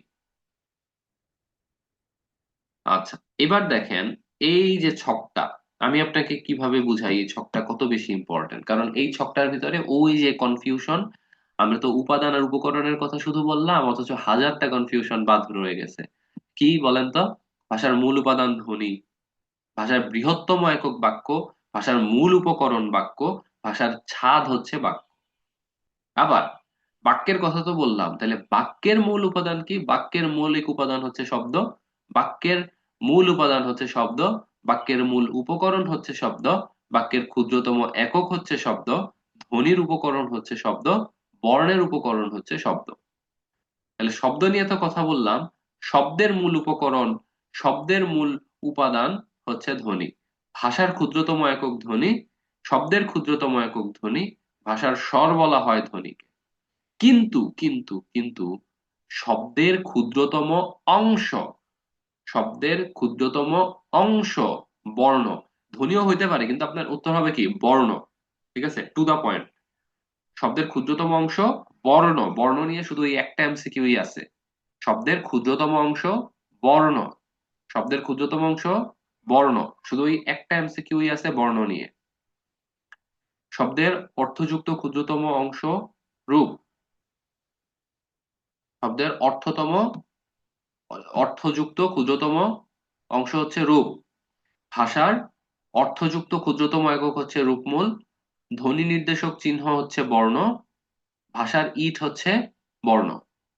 আচ্ছা, শব্দের ক্ষুদ্রতম অংশ হচ্ছে বর্ণ, শব্দের অর্থযুক্ত ক্ষুদ্রতম অংশ হচ্ছে রূপ, ধ্বনি নির্দেশক চিহ্ন হচ্ছে বর্ণ, ভাষার ইট হচ্ছে বর্ণ। এই যে এমনিতে ভাষার ইট বর্ণ কিংবা ধ্বনি নির্দেশক চিহ্ন হচ্ছে বর্ণ, এটাতে কনফিউশন হবে না। কনফিউশন হবে ওই যে উপরের এই জায়গাটাই, যেটা নিয়ে আমি বারবারও বলতেছি, যে বর্ণ নিয়ে চিন্তা করবেন যে এই একটা এমসিকিউই আছে একটু আনকমন, সেটা হচ্ছে শব্দের ক্ষুদ্রতম অংশ হচ্ছে বর্ণ। কিন্তু অর্থযুক্ত কথাটা লাগাই দিলে তখন কিন্তু অ্যান্সার রূপ হবে। ঠিক আছে, এখানে দেখেন, আপনার অর্থযুক্ত ক্ষুদ্রতম অংশ এটা ভিন্ন কথা, শব্দের ক্ষুদ্রতম অংশ হচ্ছে বর্ণ। এটা কিন্তু খুব ইম্পর্টেন্ট, আসবে। এরপর আসেন, মাত্রার উপর ভিত্তি করে বর্ণকে তিন ভাগে ভাগ করা যায়। একটা হচ্ছে মাত্রাহীন, অর্ধমাত্রার, পূর্ণমাত্রার বর্ণ। তো আপনি একটু মনে রাখবেন যে 10, 8, 32। ঠিক আছে, 10, 8, 32। এবার আসেন অক্ষর। অক্ষর হচ্ছে গিয়ে এক প্রয়াসে উচ্চারিত ধ্বনি বা ধ্বনি সমষ্টি হচ্ছে অক্ষর। যেমন বন্ধন, আমি এভাবে বললাম বন ধন, বন ধন, দুইবার, হ্যাঁ দুইবার শ্বাস ফেলছি। তো এটা হচ্ছে দুইটা অক্ষর। আবার আলাদা আলাদা চিন্তা করেন না যে ব, ন, ধ, ন, চারটা অক্ষর, এগুলা না কিন্তু। এক শ্বাসে কতটুকু আপনি যাইতে পারেন।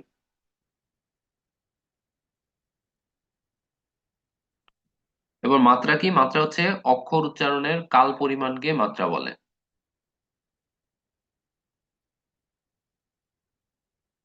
মৌলিক স্বরধ্বনি, যে স্বরধ্বনিকে ভেঙে উচ্চারণ করা যায় না বা বিশ্লেষণ করা যায় না তাদেরকে বলা হয় মৌলিক স্বরধ্বনি। মৌলিক স্বরধ্বনির সংখ্যা দেখেন সাতটা। সাতটা আপনি দেখেন: অ, আ, ই, উ, এ, এ, ও। এখন এই জিনিসটা খুব ইম্পর্ট্যান্ট। ডক্টর মোহাম্মদ আব্দুল হাই বাংলা মূল স্বরধ্বনির তালিকায় নতুন এ ধ্বনি প্রতিষ্ঠা করেন। ওই রঠাটা কিন্তু এ আর এ মানে এই দুইটা একরকম ভাবে আসলে প্রচার করত, বা এ জিনিসটাকে লিখছেই ওই এ এই আওয়াজটা নিয়ে আসার জন্য। আচ্ছা, এগুলো আবার উচ্চবর্গীয় কথাবার্তা, এটা মনে হয় না আসবে। আচ্ছা, এরপর যৌগিক স্বরধ্বনির কথা বলি। যৌগিক স্বরধ্বনি হচ্ছে পাশাপাশি দুইটি স্বরধ্বনি একাক্ষর হিসেবে উচ্চারিত হলে তাকে বলা হয় যৌগিক স্বরধ্বনি। এটার আরেকটা নাম হচ্ছে দ্বিস্বর বা সন্ধিস্বর। বাংলা ভাষায় যৌগিক স্বরধ্বনির সংখ্যা হচ্ছে 25টি। আমরা যদি এক্সাম্পল বলি, আ যোগ ই হচ্ছে আই, আ যোগ এ হচ্ছে আয়। যৌগিক স্বরধ্বনি, যৌগিক স্বরধ্বনি আছে 25টা।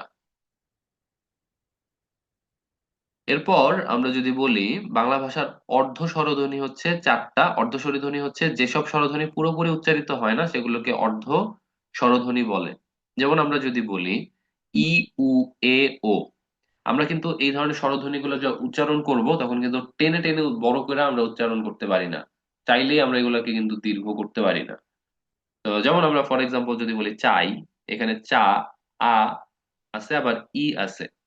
তাহলে এখানে দুইটা স্বরধ্বনি আছে, যেখানে আটা হচ্ছে পূর্ণ স্বরধ্বনি, যেটা শেষ করে ফেলছে, আর ই এটা অর্ধ স্বরধ্বনি, যেটাকে আপনি চাইলেও বড় টান দিতে পারেন না। তো এরকম 4টা অর্ধ স্বরধ্বনি আছে।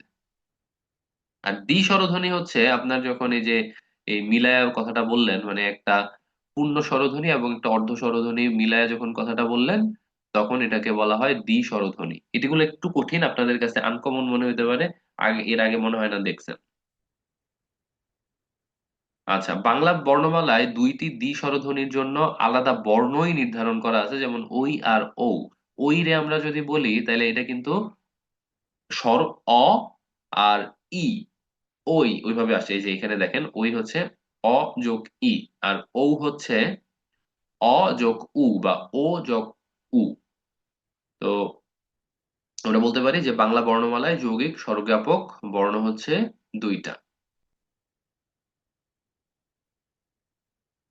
আচ্ছা, এখন বাংলা স্বরধ্বনির উচ্চারণগুলা একটু জিভের উচ্চতার উপর নির্ভর করে, আবার ঠোঁট কটটুক খুললো না খুললো সেটার উপর নির্ভর করে। এখন জিহ্বাটা উপরে আছে, আবার জিহ্বাটা হচ্ছে গিয়ে সামনে আছে না মাঝে আছে না পশ্চাতে আছে, ওই অনুযায়ী। আবার হচ্ছে আপনার ঠোঁট কটটুক খুললো, ঠোঁটের উন্মুক্তির উপর ডিপেন্ড করে। আপনারা জাস্ট এগুলো একটু খেয়ালে রাখেন, আপনার জিভ কতটা উপরে উঠলো বা কতটা নিচে নামলো সেই অনুযায়ী স্বরধ্বনিকে আপনি 4 ভাগে ভাগ করতে পারতেছেন। উচ্চ স্বরধ্বনি, উচ্চ মধ্য নিম্ন, এবং কোনটা কি সেই জিনিসগুলো আপনারা একটু খেয়াল রাখবেন। সবচেয়ে ইম্পর্টেন্ট হচ্ছে নিম্ন স্বরধ্বনি আ। নিম্ন স্বরধ্বনি আ। আসলে জিহ্বার আসলে উচ্চারণটা কি জানেন? জিহ্বা না, জিহ্বা আমরা বলি না, উচ্চারণটা হচ্ছে জিহ্বা।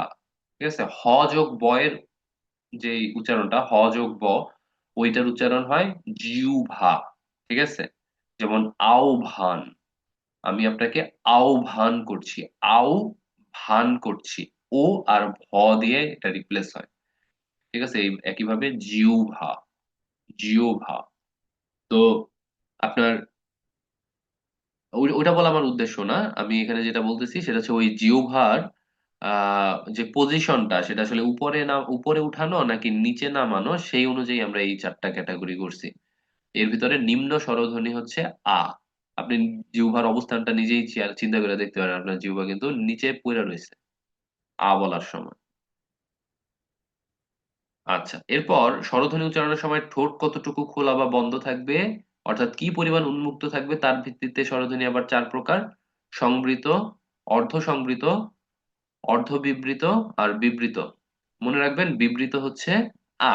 আর এই সংবৃত বিবৃত দিয়ে কি বোঝাচ্ছি সেটা বলি। সংবৃত হচ্ছে গিয়ে স্বরধ্বনি উচ্চারণের সময় ঠোঁটটা যদি কম খোলা থাকে ওটাকে আমরা সংবৃত বলতেছি। আর বিবৃত হচ্ছে যে তুলনামূলক বেশি খোলা থাকবে ঠোঁটটা, যেমন আমরা যখন বলতেছি ঠোঁটটা প্রায় পুরোই খুলে যাচ্ছে। আচ্ছা, এরপর উচ্চারণের কাল পরিমাণ অনুযায়ী স্বরধ্বনিকে 2 ভাগে ভাগ করা যায়। আপনারা এটা জানেন আসলে, যে রস্ব স্বর আর দীর্ঘ স্বর। ওই যে আপনারা বলতেন যে রস্ব ই, স্বর আ, হ্যাঁ, সরি, স্বর অ বা অ আসলে বলা উচিত আমাদের, কিন্তু আমরা ছোটকাল থেকে এভাবে বলে আসতাম যে স্বর অ, রস ই, রস উ, হ্যাঁ, রি। এই চারটা হচ্ছে রস স্বরের, আর বাকি যে সাতটা আছে ওই সাতটা হচ্ছে দীর্ঘ স্বরের। আচ্ছা, এরপর আসেন ব্যঞ্জন ধ্বনি। ব্যঞ্জন ধ্বনির মধ্যে আমরা আলোচনা করব মৌলিক ব্যঞ্জন ধ্বনি নিয়ে। মৌলিক ব্যঞ্জন ধ্বনি হচ্ছে 30টা। আপনারা একটু দেখে নেবেন কোনটা কোনটা। এমনিতে উচ্চারণের স্থান ও প্রকৃতি এবং ধ্বনির কম্পন ও বায়ু প্রবাহ বিবেচনায় ব্যঞ্জন ধ্বনিকে অন্তত 4 ভাগে ভাগ করা যায়। এগুলা খুবই সহজ জিনিস, আপনারা ছোটকাল থেকে জানেন। আমরা এইগুলার আলোচনায় যাচ্ছি না, আমরা একটু ডিরেক্টলি গো থ্রু করবো জিনিসগুলা। ওষ্ঠ ব্যঞ্জন হচ্ছে যে ঠোঁটের ইউজ হবে, আপনারা জানেন প বর্গীয় যে ধ্বনিগুলা প ফ ব ব ম। দন্ত, আপনারা জানেন ওই দন্ত নয়ের যে বর্গটা, হ্যাঁ। তবে এখানে একটু কথা আছে, বর্তমানে দন্ত ব্যঞ্জনের মধ্যে কিন্তু ত থ দ ধ পর্যন্ত আছে, আর দন্ত নকে দন্ত মূলীয় ব্যঞ্জনের ভিতরে দিয়ে দিছে। তো গ্রামাটিক্যালি একটু চেঞ্জ আসছে। দন্ত ন, র, ল, দন্ত স।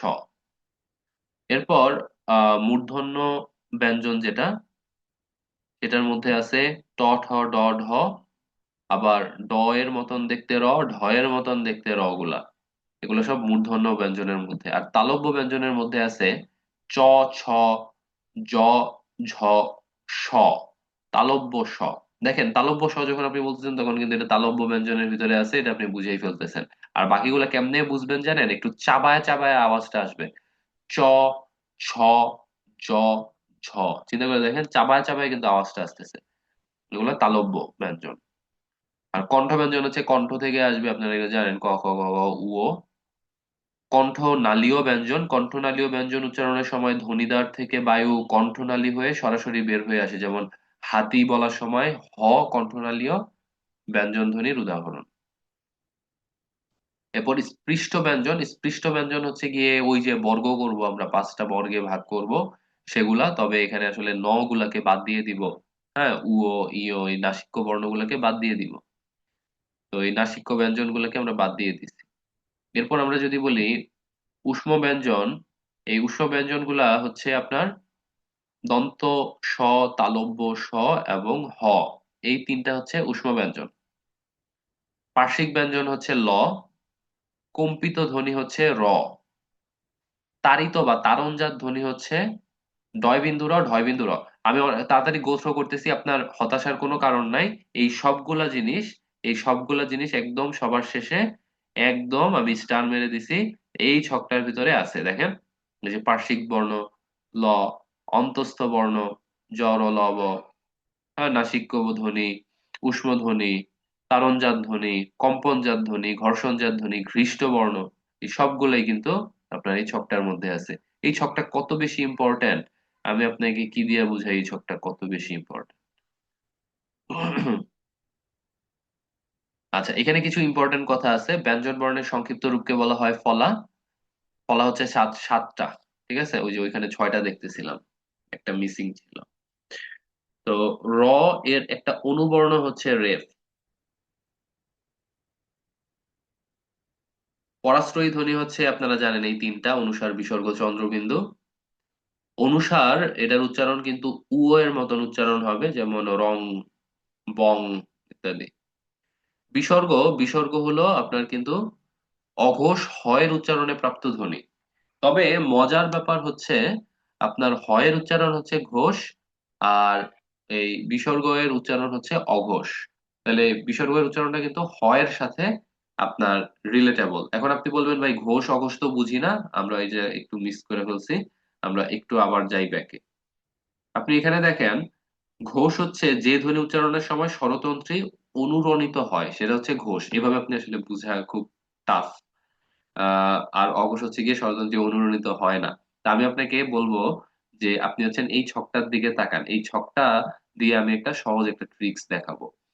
আর আরেকটা জিনিস দেখেন, অল্প প্রাণ হচ্ছে যে ধ্বনি উচ্চারণের সময় বাতাসের চাপের স্বল্পতা থাকে সেগুলো হচ্ছে অল্প প্রাণ ধ্বনি, আর বাতাসের চাপের আধিক্য থাকলে মহাপ্রাণ ধ্বনি। আচ্ছা, বুঝছি, এই সংজ্ঞা দিয়ে আমার কোনো লাভ নাই, এটা বুঝছি। এবার আপনি কি করবেন? আপনি তো জানেন এই যে 5টা 5টা করে আগাইতে হয়।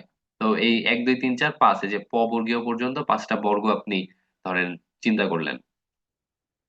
অঘোষ আর ঘোষ এই ক্যাটাগরি করার জন্য প্রথম দুইটার মাঝে টাইনা বললেন অঘোষ ঘোষ, আর অল্পপ্রাণ মহাপ্রাণেরটা বলবেন অল্পপ্রাণ মহাপ্রাণ অল্পপ্রাণ মহাপ্রাণ নাসিক্য। এই যে অল্পপ্রাণ মহাপ্রাণ অল্পপ্রাণ মহাপ্রাণ। তাহলে আপনার প্যাটার্নটা যেন ভুল না হয়ে যায়, এজন্য আপনাকে একটা ট্রিক শিখাই দিচ্ছি যে দেখেন অঘোষেও অ দিয়ে শুরু, অল্প প্রাণেও অ দিয়ে শুরু। অঘোষের প্রথম দুইটা শেষ, তারপর ঘোষ, আর অল্প প্রাণ মহাপ্রাণ অল্প প্রাণ মহাপ্রাণ, এই সিকোয়েন্সে এটা আগাবে। তাইলে আপনার কিন্তু জিনিসটা হয়ে যাচ্ছে যে আপনি, আমি যদি একটা যে কোনো একটা ইয়ে করি থ, তা এখন আপনি চিন্তা করতেছেন থ হচ্ছে গিয়ে আমার প্রথমটা তো ত থ ধ ওইভাবে আসে, তাহলে অল্প প্রাণ মহাপ্রাণ তার মানে মহাপ্রাণ আপনি বুঝে গেছেন। আর এটা যেহেতু ত থ সেকেন্ডে পড়তেছে তার মানে এটা অঘোষ, তাহলে থ হচ্ছে অঘোষ মহাপ্রাণ, এভাবে ভাই বুঝতে হবে।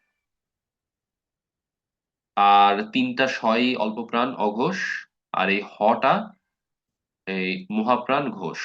তবে এই হ নিয়ে একটু ইখতিলাফ আছে। মুনির চৌধুরী বলছেন যে আপনার হ হচ্ছে ঘোষ মহাপ্রাণ ধ্বনি, কিন্তু বর্তমান যে ব্যাকরণ বই সেই ব্যাকরণ বই আসলে হকে অঘোষ মহাপ্রাণ ধ্বনি হিসেবে আখ্যায়িত করা হয়েছে, তার মানে হটাকে এই জায়গায় রাখা হয়েছে, এই যে আমার কার্সারটা যেখানে সেখানে রাখা হয়েছে। তো এটা নিয়ে একটু কনফিউশন আসলে রয়ে গেছে। তবে আমরা কাকে প্রাধান্য দিব, আমরা আপাতত আহ মুনির চৌধুরীর কথাটাকে প্রাধান্য দিতে চাচ্ছি। আচ্ছা, আহ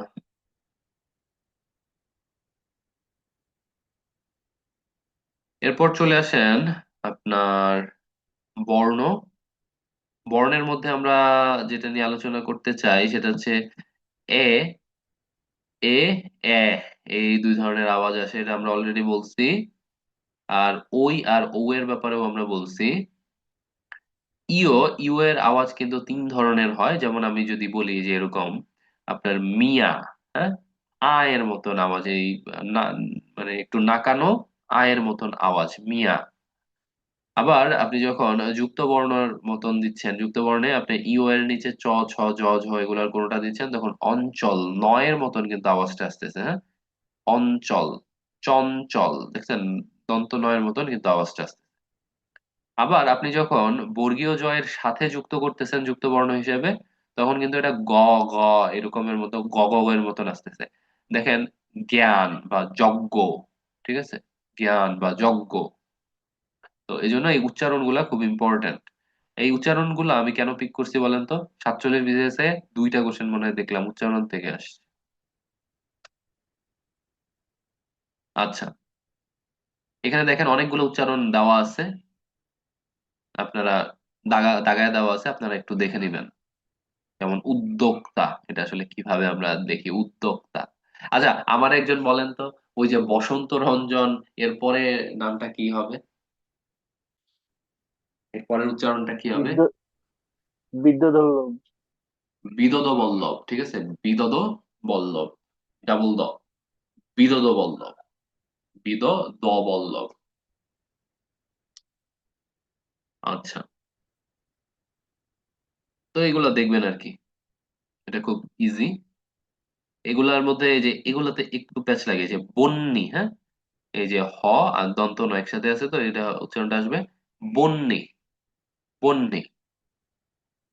ব্যাঘ্র, এই যে ব্যাঘ্রহণ কল্ল এরকম একটা ইয়ে ছিল না, স্টোরি ছিল না ছোটকালে। তারপর ব্যক্ত, হ্যাঁ, ভ্রষ্ট, স্মৃতিসৌধ, দেখছেন এটা কিন্তু নাসিক্য একটা আওয়াজ আসে। লক্ষণ, এভাবে দেখবেন আর কি কিছু উচ্চারণ।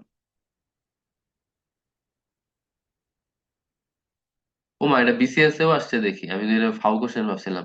রবীন্দ্রনাথ ঠাকুর শব্দের শুরুতে মাত্রাযুক্ত এ কার ব্যবহার করতেন কেন? এ উচ্চারণ বুঝাতে, হ্যাঁ। কিরে ভাই, এতদিন যে জিনিসগুলো আসলে খুব মানে এমনিতেই জানতাম, জাস্ট একটা এক্সট্রা ইনফরমেশন হিসেবে জানতাম, সেই জিনিসগুলা বিসিএস এ আসা করছে দেখি। ও এর সঠিক উচ্চারণ কোনটি? ও, হ্যাঁ, ও। অন্তর্ভুক্তিমূলক শব্দ উচ্চারণে কয়টি অক্ষর পাওয়া যায়? তো আমরা এটা অ্যানালাইসিস করে দেখতেছি অন, তর, ভুক, তি, মু, লক। তার মানে 1 2 3 4 5 6টা। আচ্ছা, আপনাদের কারো নামের যদি আমি ভাঙি, দেখি কার নাম ভাঙা যায়। সবার নাম তো ছোট ছোট দেখা যাচ্ছে।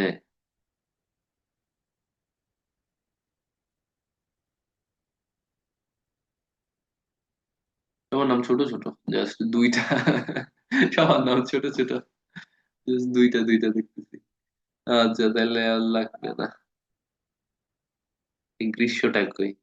এই যে গ্রীষ্ম, এটা গ্রীষ্ম কইেন না কিন্তু, হচ্ছে গ্রীষ্ম। ঠিক আছে, একটা অপশন আসলে গ্রীষ্ম দেওয়া উচিত ছিল। এরপর আসেন যুক্ত বর্ণ, এটা খুবই ইম্পর্টেন্ট, অনেকের এটাতে দুর্বলতা আছে বা অনেকে জানেনই না। ক এর নিচে ম, হ্যাঁ। তারপর এটা কি, ক্ষিয় এর নিচে ম, ক্ষিয়রে আবার বিশ্লেষণ করলে আসে ক যোগ স। এবং লাস্টের ওয়ার্ডটার আগের গুলারে কিন্তু হর্ষ চিহ্ন দিয়ে কিন্তু দেখতে হবে। তারপর ক এর নিচে এইভাবে দেখলে, এই যে কক্সবাজার যেভাবে লেখে, ক যোগ দন্ত স। তারপর এটা হচ্ছে মূর্ধন্য স যোগ মূর্ধন্য। তারপর যে গ্রীষ্মর ওই যে আপনার মূর্ধন্য স প্লাস ম।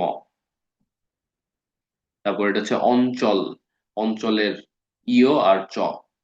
এটা হচ্ছে হয়ের সাথে দন্ত ন, পেটের মধ্যে থাকলে হচ্ছে দন্ত ন, পায়ের কাছে থাকলে হচ্ছে মূর্ধন্য। ঠিক আছে, পেটে থাকলে দন্ত ন, আর পায়ে থাকলে মূর্ধন্য। আর হয়ের সাথে এইভাবে থাকার মানে কিন্তু হযোগ রিকার। ঠিক আছে, হযোগ রিকার। কিন্তু আপনি যদি রয়ের সাথে জিনিসটা দেখেন, এটা কিন্তু আপনি রযোগ উকার। এই যে উপরেরটা কিন্তু একটু ভুল লিখছে নাকি, বুঝতেছি না। দেখি রস্যও লিখছে না দীর্ঘও লিখছে, মানে দীর্ঘও হবে আর কি। তো এই যে র যোগ দীর্ঘ আর কি। তো ট, ট যোগ ট। আর এটা কি, ওই যে ব্রাহ্মণবাড়িয়া, ওই ব্রাহ্মণবাড়িয়া হ যোগ ম। আর এটা কিন্তু ত এর আর থ এর একসাথে সংযুক্ত রূপ। আর এটা নিয়ে আমরা অলরেডি আলোচনা করছি যে বর্গীয় জয়ের সাথে ইয়র যে ব্যাপারটা, এবং এটার কি উচ্চারণ হয়, যজ্ঞ, হ্যাঁ, জ্ঞান, গয়ের মতো নামাজ আসে।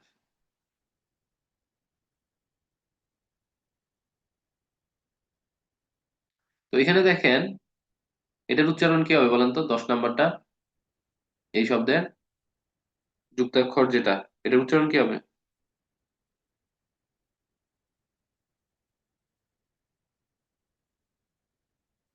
এটা তো বোঝা যাচ্ছে যে মূর্ধন্য স প্লাস মূর্ধন্য ন। এটার সেকেন্ড অপশনটা হবে অ্যান্সার। কিন্তু এটার উচ্চারণটা কি?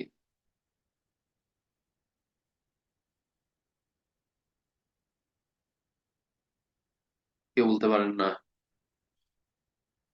চ্যাটে লিখবেন, হোয়াটসঅ্যাপের চ্যাটে লিখবেন বাংলায়। আচ্ছা, ধ্বনি হচ্ছে, এই ভাষা হচ্ছে বহমান নদীর মতন, তো ধ্বনির পরিবর্তন হওয়াটা অস্বাভাবিক কিছু না। যেমন পর্তুগিজ শব্দ আনানাস থেকে যে আনারস হয়েছে, এটাও একটা ধ্বনিতাত্ত্বিক পরিবর্তন। ধ্বনি পরিবর্তনের বেশ কিছু কারণ আছে, যেমন উচ্চারণের দ্রুততা, যেমন আমি সহজলভ্যতার জন্য আসলে ভাষার পরিবর্তন হয়। উচ্চারণের সময় অসাবধানতা, আবার মুখ গহ্বরের প্রত্যঙ্গ আড়ষ্টতা বা হীনতা। এই যে মুখ গহ্বর, এভাবে কিন্তু আমি উচ্চারণটা করছি। তো এখানে দেখেন, ধ্বনির পরিবর্তন সাধারণত দুই ভাবে ঘটে, একটা হচ্ছে স্বরধ্বনির পরিবর্তন আর একটা হচ্ছে ব্যঞ্জন ধ্বনির পরিবর্তন। এবং স্বরধ্বনির পরিবর্তনের ভিতরে এই ক্যাটাগরি গুলো আছে, ব্যঞ্জন ধ্বনির পরিবর্তনের ভিতরে এই ক্যাটাগরি গুলো আছে। এগুলা খুবই সহজ, আপনারা বুঝবেন। আমি শুধু সেগুলো নিয়ে আলোচনা করবো যেগুলো পরীক্ষার জন্য বেশি ইম্পর্টেন্ট। যেমন, যেমন ধরেন আদি স্বরাগম। এখানে আমি প্রোথেসিস, এটার মধ্যে দাগ কেন দিচ্ছি জানেন? এখানে ওই যে পারিভাষিক শব্দ বলি বা শব্দার্থ হিসেবে বলি, আপনার এই জিনিসগুলা কিন্তু আসে, যে প্রোথেসিস অর্থ কি, ঠিক আছে, বা আদি স্বরাগম ইংরেজি কি। ঠিক একইভাবে মধ্য স্বরাগমের আর কি নাম আছে, বিপ্রকর্ষ স্বরভুক্তি। তো বললাম যে আহ আপনার বিপ্রকর্ষের ইংলিশ কি, ঠিক আছে, বা স্বরভুক্তির ইংলিশ কি। তো এরকম আসতে পারে। ঠিক আছে, এই জন্য এই জিনিসগুলো ইম্পর্টেন্ট, এগুলো যেগুলো দাগ দেওয়া হয়েছে। তো আদি স্বরাগম মানে আগে স্বর আসবে, মানে কথা থেকেই বোঝা যায়। মধ্য স্বরাগম মানে মাঝে আসবে, আর অন্ত স্বরাগম মানে শেষে আসবে। এগুলো আসলে খুব বেশি পড়ানোর কিছু নাই। এই যেমন মনে করেন এই যে অপিনিহিতি, অ্যাপেনথেসিস, এই ইংলিশটা আপনার জন্য জরুরি। এবং এখানে কথাটা হচ্ছে যে পরের ইকার ও উকার যদি আগেই উচ্চারিত হয় তাহলে সেটাকে আমরা অপিনিহিতি বলি। যেমন এখানে দেখতেছি আজি, তো আওয়াজটা কিভাবে আসা উচিত? আজি, মানে আজের পরে ইটা আওয়াজটা আসা উচিত ছিল, কিন্তু আমি বলছি আইজ, আইজ জামু কাজে, হ্যাঁ। তাহলে যে আইজ যে বলতেছি তার মানে ইটা আমি আগে নিয়ে আসছি। এই ই বা উ এরকম কাজ করলে এটা হচ্ছে অপিনিহিতি। তো তার চাইতে বেশি ইম্পর্টেন্ট হচ্ছে অপিনিহিতির ইংলিশটা, অ্যাপেনথেসিস। সো ইংলিশ গুলা খুব ভালো মতন আপনার একটু খেয়াল রাখতে হবে। আমরা এখানে আলোচনা করব অসমীকরণ নিয়ে, যেটার ইংলিশ হচ্ছে ডিসিমিলেশন। যেমন মনে করেন ধপ ধপ, তো দুইটা একদম সেম জিনিস মানে ব্যাক চলে আসতেছে, একটার পর একটা লিখতে হবে। তো যেন এই রিপিটেশনটা না হয়, সেই রিপিটেশন দূর করার জন্য আমি মাঝখানে একটা স্বর বসায় দিব, ধপাধপ, টপ টপ টপাটপ। এটা হচ্ছে অসমীকরণ বা ডিসিমিলেশন। এখন এই অসমীকরণে দেখেন দুইটা দাগ দিছি, আর এগুলাতে দেখেন একটা করে দাগ দিছি, তার মানে বুঝতেই পারতেছেন কেন দিছি এবং এটা নিয়ে আলোচনা কেন করলাম। কারণ এটা হচ্ছে অন্যগুলোর চাইতে ইম্পর্টেন্ট বেশি। এই যে প্রগত, এটার ইংলিশ গুলা, হ্যাঁ, প্রোগ্রেসিভ, আপনারা এটা একটু দেখবেন। প্রগত, পরাগত, মধ্যাগত, এগুলার এক্সাম্পল গুলা খুব ইম্পর্টেন্ট। তবে আমরা আলোচনা করতে যাচ্ছি ধ্বনি বিপর্যয় নিয়ে। ঠিক আছে, ধ্বনি বিপর্যয় হচ্ছে দুইটা ব্যঞ্জনের পরস্পর পরিবর্তন। যেমন আমি রিকশা, ক এর পরে স, আমি বললাম রিস্কা, সটা আগে নিয়ে আসছি, তার মানে পরস্পর ইন্টারচেঞ্জ হয়েছে। তো এই ধরনের চেঞ্জ যদি হয় তাহলে এটা হচ্ছে ধ্বনি বিপর্যয়। যেমন পিশাচ, পিচাস, লাফকে আমরা যদি ফাল বলি, দেখছেন এখানে আমি কিন্তু দুইটা তীরচিহ্ন দিছি। কেন দিছি? তীরচিহ্ন বলতে দুইটা দাগ দিছি, কেন দিছি নিশ্চয়ই বুঝতে পারছেন কেন দিছি। এরপর হচ্ছে সমীভবন বা অ্যাসিমিলেশন। শব্দ মধ্যস্থ দুইটি ভিন্ন ধ্বনি একে অপরের প্রভাবে অল্প বিস্তর সমতা লাভ করলে তাকে বলা হয় সমীভবন। যেমন এখানে বিলবো থেকে আসলো বিল্ল, তো পূর্ববর্তী, এটার মানে কি আল্লাহ জানে ভালো। তো এখানে হচ্ছে পূর্ববর্তী ল এর প্রভাবে পরবর্তী ব হয়ে গেছে ল। আচ্ছা, এরপর আমরা আলোচনা করব এখানে থাকা বিষমীভবন নিয়ে, যেটা ইংলিশ হচ্ছে ডিসিমিলেশন। হচ্ছে দুটি সমবর্ণের একটির পরিবর্তনকে বিষমীভবন বলে। যেমন শরীর, এখানে র, র দুইটা আছে, একটা র আমি পরিবর্তন করে দিব। দেখেন এখানে কিন্তু ওই ব্যঞ্জনের পরিবর্তনই হচ্ছে কিংবা ইন্টারচেঞ্জ হচ্ছে, আপনি এরকমও চিন্তা করতে পারেন, কিন্তু ব্যাপারটা কিন্তু ওইটা না। এখানে কিন্তু সেম, আর ওগুলাতে কিন্তু আলাদা ছিল। ঠিক আছে, যেমন এখানে আমি যদি বলি এই যে স আর চ, এই দুইটা কিন্তু আলাদা আলাদা, ঠিক না? আলাদা আলাদা দুইটা বর্ণ, কিন্তু এখানে সেম দুইটা বর্ণের একটা পরিবর্তিত হবে জাস্ট। এটা হচ্ছে বিষমীভবন। যেমন শরীর, শরীর হয়েছে, লাল, নাল হয়েছে। এরপর আমরা চলে যাব ব্যঞ্জন চ্যুতিতে। পাশাপাশি সমুচ্চারণে দুইটি ব্যঞ্জন ধ্বনি থাকলে তার একটা যদি লোপ পায় তাহলে তাকে ব্যঞ্জন চ্যুতি বলে। যেমন বউ দিদি, দ, দ দুইটা আছে, আমি একটাকে চ্যুতি যদি হয়, একটা যদি নাই হয়ে যায় তাহলে হচ্ছে বৌদি হয়ে যাচ্ছে। বড়দাদা, বড়দা। তো কলকাতায় এই জিনিসটা খুব, মানে হয়তো ব্যঞ্জন চ্যুতির ব্যাপারটা খুব বেশি ঘটছে, এই জন্য এইটা আসলে একদম শব্দের মধ্যেই ঢুকে গেছে, ভাষার মধ্যেই ঢুকে গেছে। এরপর অন্তর্হতি। এই যে দেখেন শেষের দিকে আমি কিন্তু ডাবল দাগ দিছি বেশি, কারণ এই যে ব্যঞ্জন চ্যুতি ছোট ছোট বিষয়গুলা, এগুলা কিন্তু এমসিকিউ তে দেওয়া সহজ, এবং এই লাস্টের দিকের জিনিসগুলা মানুষ মিস করে বেশি। তো আপনারা এগুলার দিকে একটু বেশি নজর দিবেন, এগুলার ইম্পর্টেন্স সবচেয়ে বেশি। অন্তর্হতি হচ্ছে পদের মধ্যে কোনো ব্যঞ্জনধ্বনি যদি লোপ পায় তাহলে তাকে বলে অন্তর্হতি। যেমন ফাল্গুন, ফাল্গুন থেকে ফাগুন হচ্ছে, এখানে দেখেন ল কিন্তু লোপ পাচ্ছে পদের মধ্যে, আর এখানে কিন্তু সম উচ্চারণের দুইটা ব্যঞ্জনধ্বনির একটা লোপ পাচ্ছে, তো দুইটাকে আবার একসাথে গোলায় ফেললেন না। এটা দেখেন সবার লাস্টে আছে, হ্যাঁ, লাস্টে আছে, লাস্টে থাকা জরুরি না, জরুরি হচ্ছে যে সম উচ্চারণের দ, দ, হ্যাঁ, দ, দ, এটার যে কোনো একটা আমার নাই হয়ে গেল। আর এখানে ফাল্গুন, ল, গ দুইটা তো সম উচ্চারণের না, তো এখানে একটা বিলুপ্ত হয়ে যাবে এবং এটা কি পদের মধ্যে থাকবে। এরপর অভিশ্রুতি, অভিশ্রুতির একটা এক্সাম্পল আপনি দেখেন যে মাছুয়া থেকে মাউচ্ছা, মাউচ্ছা থেকে মেছো আছে অভিশ্রুতি। ওর ক্ষীণায়ন হচ্ছে শব্দ মধ্যস্থিত মহাপ্রাণ ধ্বনি অল্প প্রাণ ধ্বনিতে যদি পরিণত হয় তাহলে তাকে ক্ষীণায়ন বলে। যেমন পাঠা থেকে পাটা, কাঠ থেকে কাঠ। তো এই ধরনের পরিবর্তনটা হচ্ছে ক্ষীণায়ন, মানে মহাপ্রাণটাকে আমি অল্প প্রাণী ভবন করলাম, অল্প প্রাণ বানাইলাম। কিভাবে মনে রাখবেন? অল্প প্রাণ মহাপ্রাণ, অল্প প্রাণ মহাপ্রাণ, এভাবে। আর উপরেরটা কি, দুইটা, প্রথম দুইটা ঘোষ, অঘোষ, তারপরের গুলা ঘোষ। মনে থাকবে তো?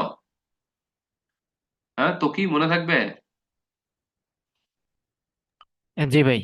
কি বলছি বলো তো? প্রথম দুইটা হচ্ছে অঘোষ, তারপরে তিনটা ঘোষ, তারপর কি, আর বাকিগুলা অল্প প্রাণ মহাপ্রাণ, অল্প প্রাণ মহাপ্রাণ, অ দিয়ে শুরু। ঠিক আছে? জি ভাই।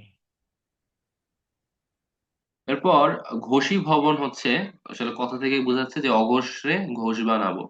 যেমন কাক থেকে কাক হচ্ছে, ওই যে অঘোষ ছিল ক, এখন ঘোষ গ হচ্ছে।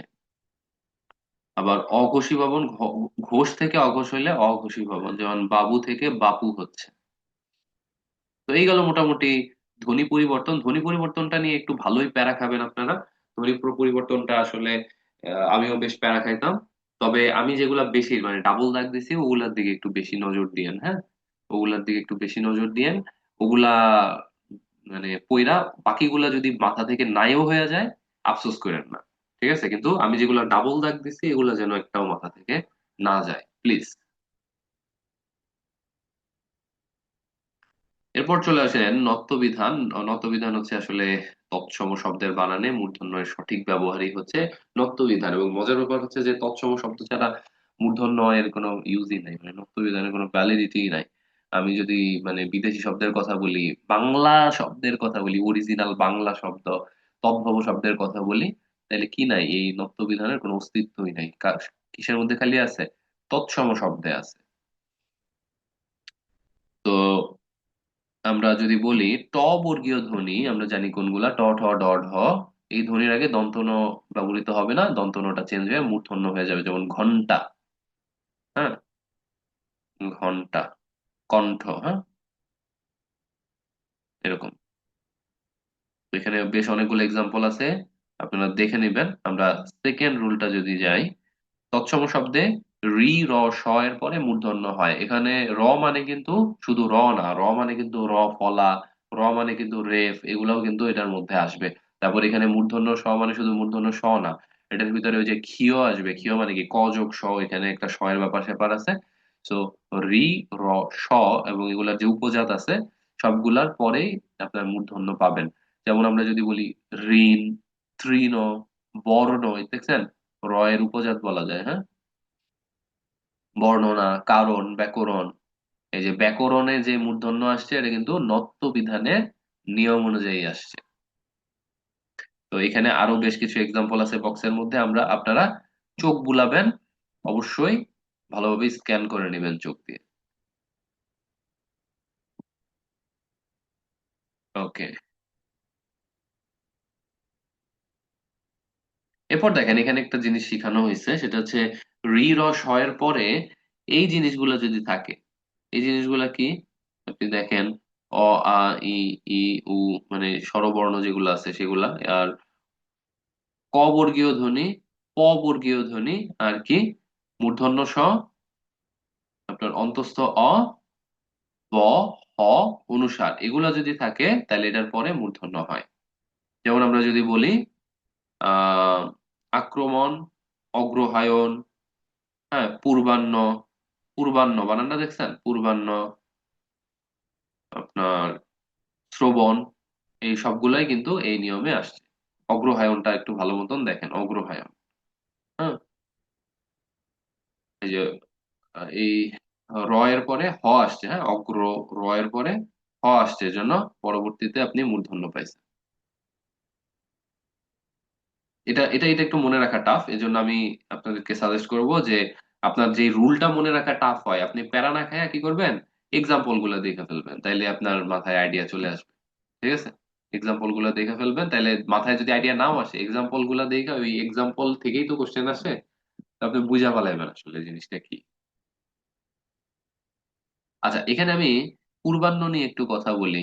পূর্বাহ্ন, হ্যাঁ, বা অপরাহ্ন, অপরাহ্ন, হ্যাঁ, অপরাহ্নের কথা বললাম বা পূর্বাহ্নের কথা বললাম, এখানে কি হচ্ছে, হয়ের নিচে আমি নটা দেখতে পাচ্ছি, তার মানে এটা হচ্ছে মূর্ধন্য।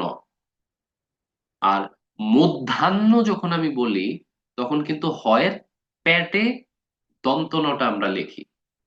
তাহলে বানানটা আপনারা কিভাবে মনে রাখবেন, এভাবে মনে রাখতে পারেন যে আপনার হচ্ছে সূর্য যখন একদম কি থাকে, ওই দিকে থাকে, আবার এই দিকে থাকে, আপনার পূর্ব বলি, আপনার পূর্বাহ্ন বলি, অপরাহ্ন বলি, এই যে এই দিকে, পূর্ব দিকে বা পশ্চিম দিকে থাকে, মানে একদম ভাবে থাকে, সেই জায়গাটাতে আপনার কিন্তু মূর্ধন্য হয়। আর সূর্য যখন একদম খাড়া সোজা মাথার উপরে থাকে, তখন হচ্ছে দন্ত ন হয়, মানে নটা হয়ের পেটে চলে আসে। এভাবে মনে রাখতে পারেন যে দুপুরবেলা পেট ভইরা ভাত খাইতে মন চায়। ঠিক আছে, তো দুপুরবেলা পেট ভইরা ভাত খাইতে মন চায়, তাহলে যে মধ্যাহ্ন যে আপনি বললেন, হ্যাঁ, তাহলে মধ্যাহ্নটা কি, মধ্যাহ্নটা কি দুপুর না?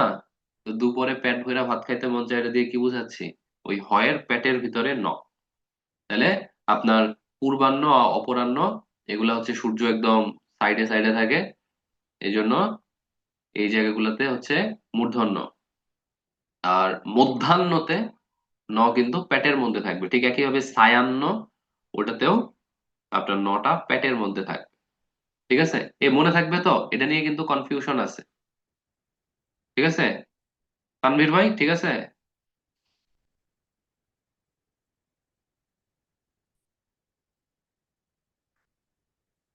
কি লেখে চ্যাটে? জি, ওকে। আমি কিন্তু খুব মানে খুবই জরুরি একটা কথা বলছি। এটা নিয়ে বেশ কনফিউশন হয়, মনে থাকে না বা মনে থাকতে চায় না। আপনি জাস্ট ওইটা মনে রাখেন যে আপনার এই দুপুরবেলা পেট ভরে ভাত খেতে মন চায়। আচ্ছা, এরপর প্র, পরি, নির, এই তিনটি উপসর্গের পর নত্যবিধি অনুসারে দন্ত ন পরিবর্তিত হয়ে মূর্ধন্য হবে। এটা খুব একটা ইম্পর্ট্যান্ট না, আপনারা পড়ে নিবেন। আমরা আলোচনা করতে চাই 7 নাম্বারটা। এটা খুবই ইম্পর্ট্যান্ট। সমাসবদ্ধ শব্দে কিন্তু নত্য বিধান খাটে না। যেমন আমি বললাম যে অগ্রনায়ক, এখানে কিন্তু ওই জিনিসটা খাটতেছে না, মূর্ধন্য হচ্ছে। তারপর ত্রিনয়ন, হ্যাঁ, ত্রিনেত্র, নির্নিমেষ, দুর্নীতি, ইত্যাদি ইত্যাদি।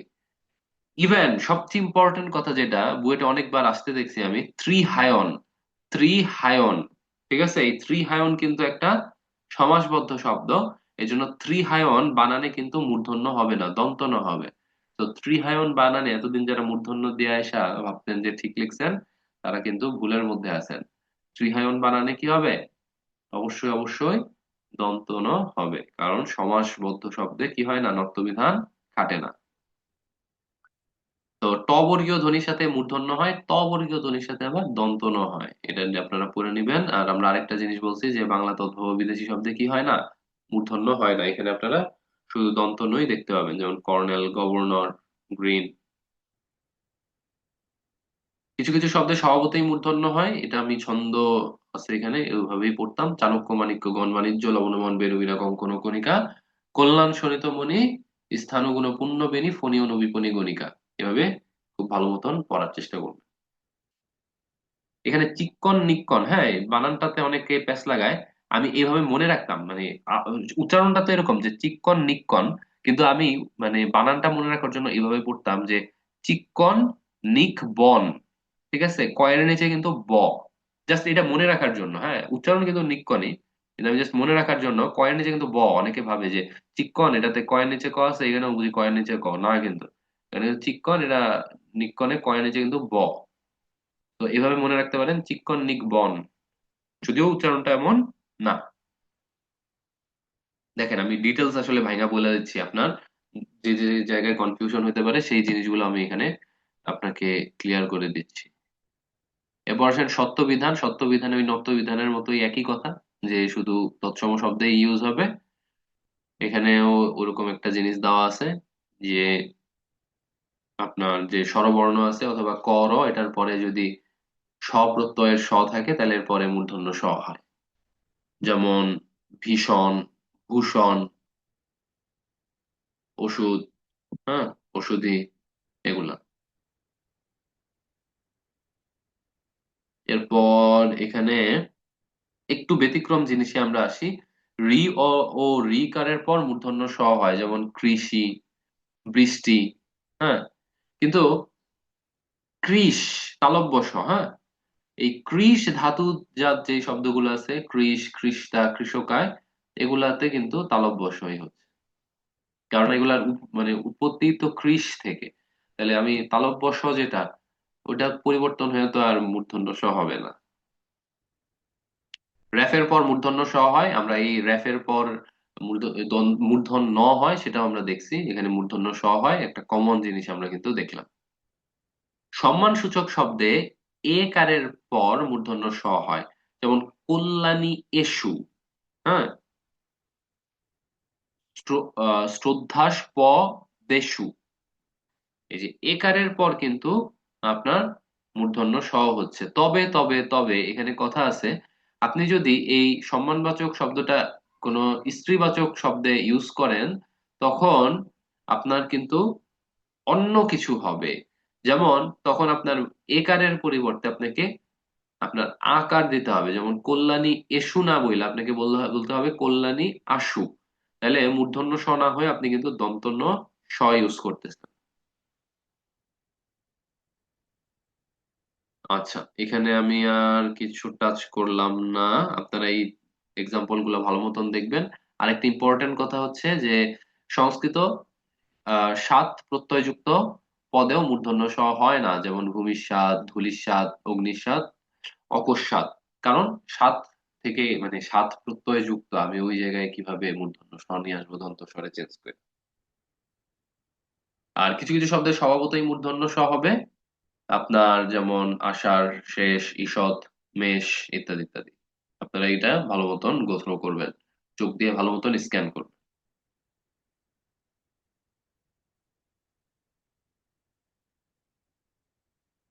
আচ্ছা, এখানে আমি মেবি একটা জিনিস আসলে মিস করে ফেলছি কিনা, এই যে এই এমসিকিউটা দেখে মনে পড়লো। পুরস্কার, আপনি যখন অ, পুরো, পুরো, অ চলে আসতেছে আওয়াজটা, তাই না? অ এর পরে আপনার কিন্তু দন্ত স হবে, ঠিক আছে? অ এর পরে দন্ত স হবে। আপনার এখানে হওয়া উচিত ছিল পুরস্কার, অস্কার। ওই শটা কিন্তু এখানে মূর্ধন্য স দিছে, অথচ আপনার এখানে হওয়া উচিত ছিল দন্তন্য স এর সাথে ক এর যুক্ত বর্ণ। তো ওই জায়গাটা ভুল। এরপর বিতরণ অনুষ্ঠানের পরিবেশ এত অপরিষ্কার। পরিষ্কার, ই, ই এর পরে শটা আসতেছে। ই এর পরে যখন শটা আসবে তখন হয়ে যাবে মূর্ধন্য স। তাইলে এখানে আসা উচিত ছিল মূর্ধন্য স এর সাথে ক এর যুক্ত বর্ণ। এটাও ভুল। কাজে দুইটাই অশুদ্ধ, গ হবে আমার কাঙ্ক্ষিত অ্যান্সার। এমনিতে কি বললাম, অ, অ এর পরে আসবে, অ আওয়াজের পরে আসবে আপনার মূর্ধন্য স, আর ই আওয়াজের পরে আসবে দন্তন্য স। ঠিক আছে? কি বলছি বলেন তো শরীফ প্রধান ভাই?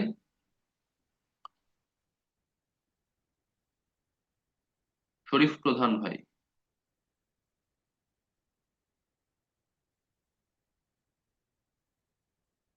সিয়াম ভাই,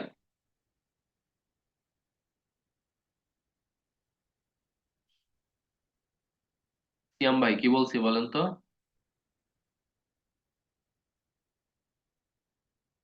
শিহাব ভাই বলেন।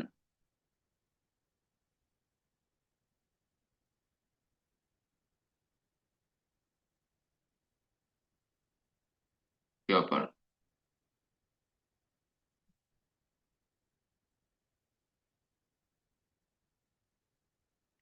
Mic problem. আচ্ছা, আচ্ছা আমি বলি, সেটা হচ্ছে যে অ এর পর হচ্ছে দন্ত স, আর ই এর পরে হচ্ছে মূর্ধন্য স। ওইভাবে আসবে।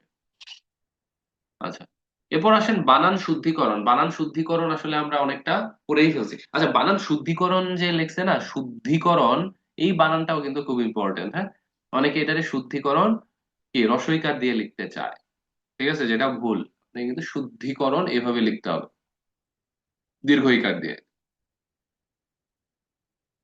তো বানান শুদ্ধিকরণ কিন্তু ওই নক্তস্বত্ব বিধানটা কিন্তু বানান শুদ্ধিকরণের আওতায় পড়বে, কেননা ওই যে স স ন নিয়ে একটা ঝামেলা আছে। আচ্ছা, 1935 সালে রঠাদা কি করছে? রঠাদার অনুরোধে কয়েকজন মনীষীকে নিয়ে কলিকাতা বিশ্ববিদ্যালয় বানান সংস্কার সমিতি গঠিত হয়। এটাতে অনেক কাজ করছে। আমরা যেটা উল্লেখ করব সেটা হচ্ছে যে, না এত এগুলা উল্লেখ করবো না, আমরা একটু নিচের দিকে উল্লেখ করি যে বাংলা একাডেমির উদ্যোগে গঠিত বিশেষজ্ঞদের অনেক একটা বোর্ড ছিল। এটা কি করছে? বাংলা বানানের নিয়মের আলোকে 1992 সালে বাংলা একাডেমি প্রমিত বাংলা বানানের নিয়ম প্রণয়ন করে। তো বাংলা একাডেমি প্রমিত বাংলা বানানের নিয়ম কত সালে প্রণয়ন করা হয়? 1992 সালে। এটা আমার জন্য ইম্পর্টেন্ট।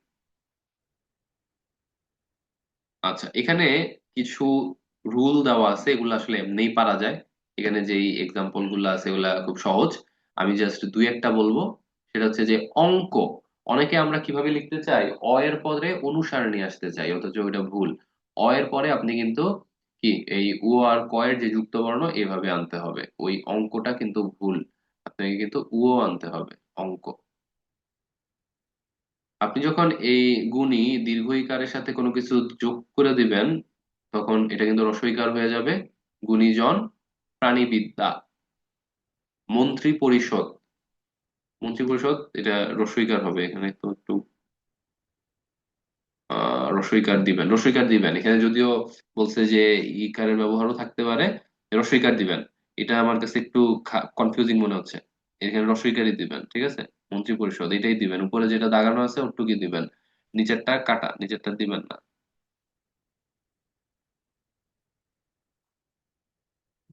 আচ্ছা,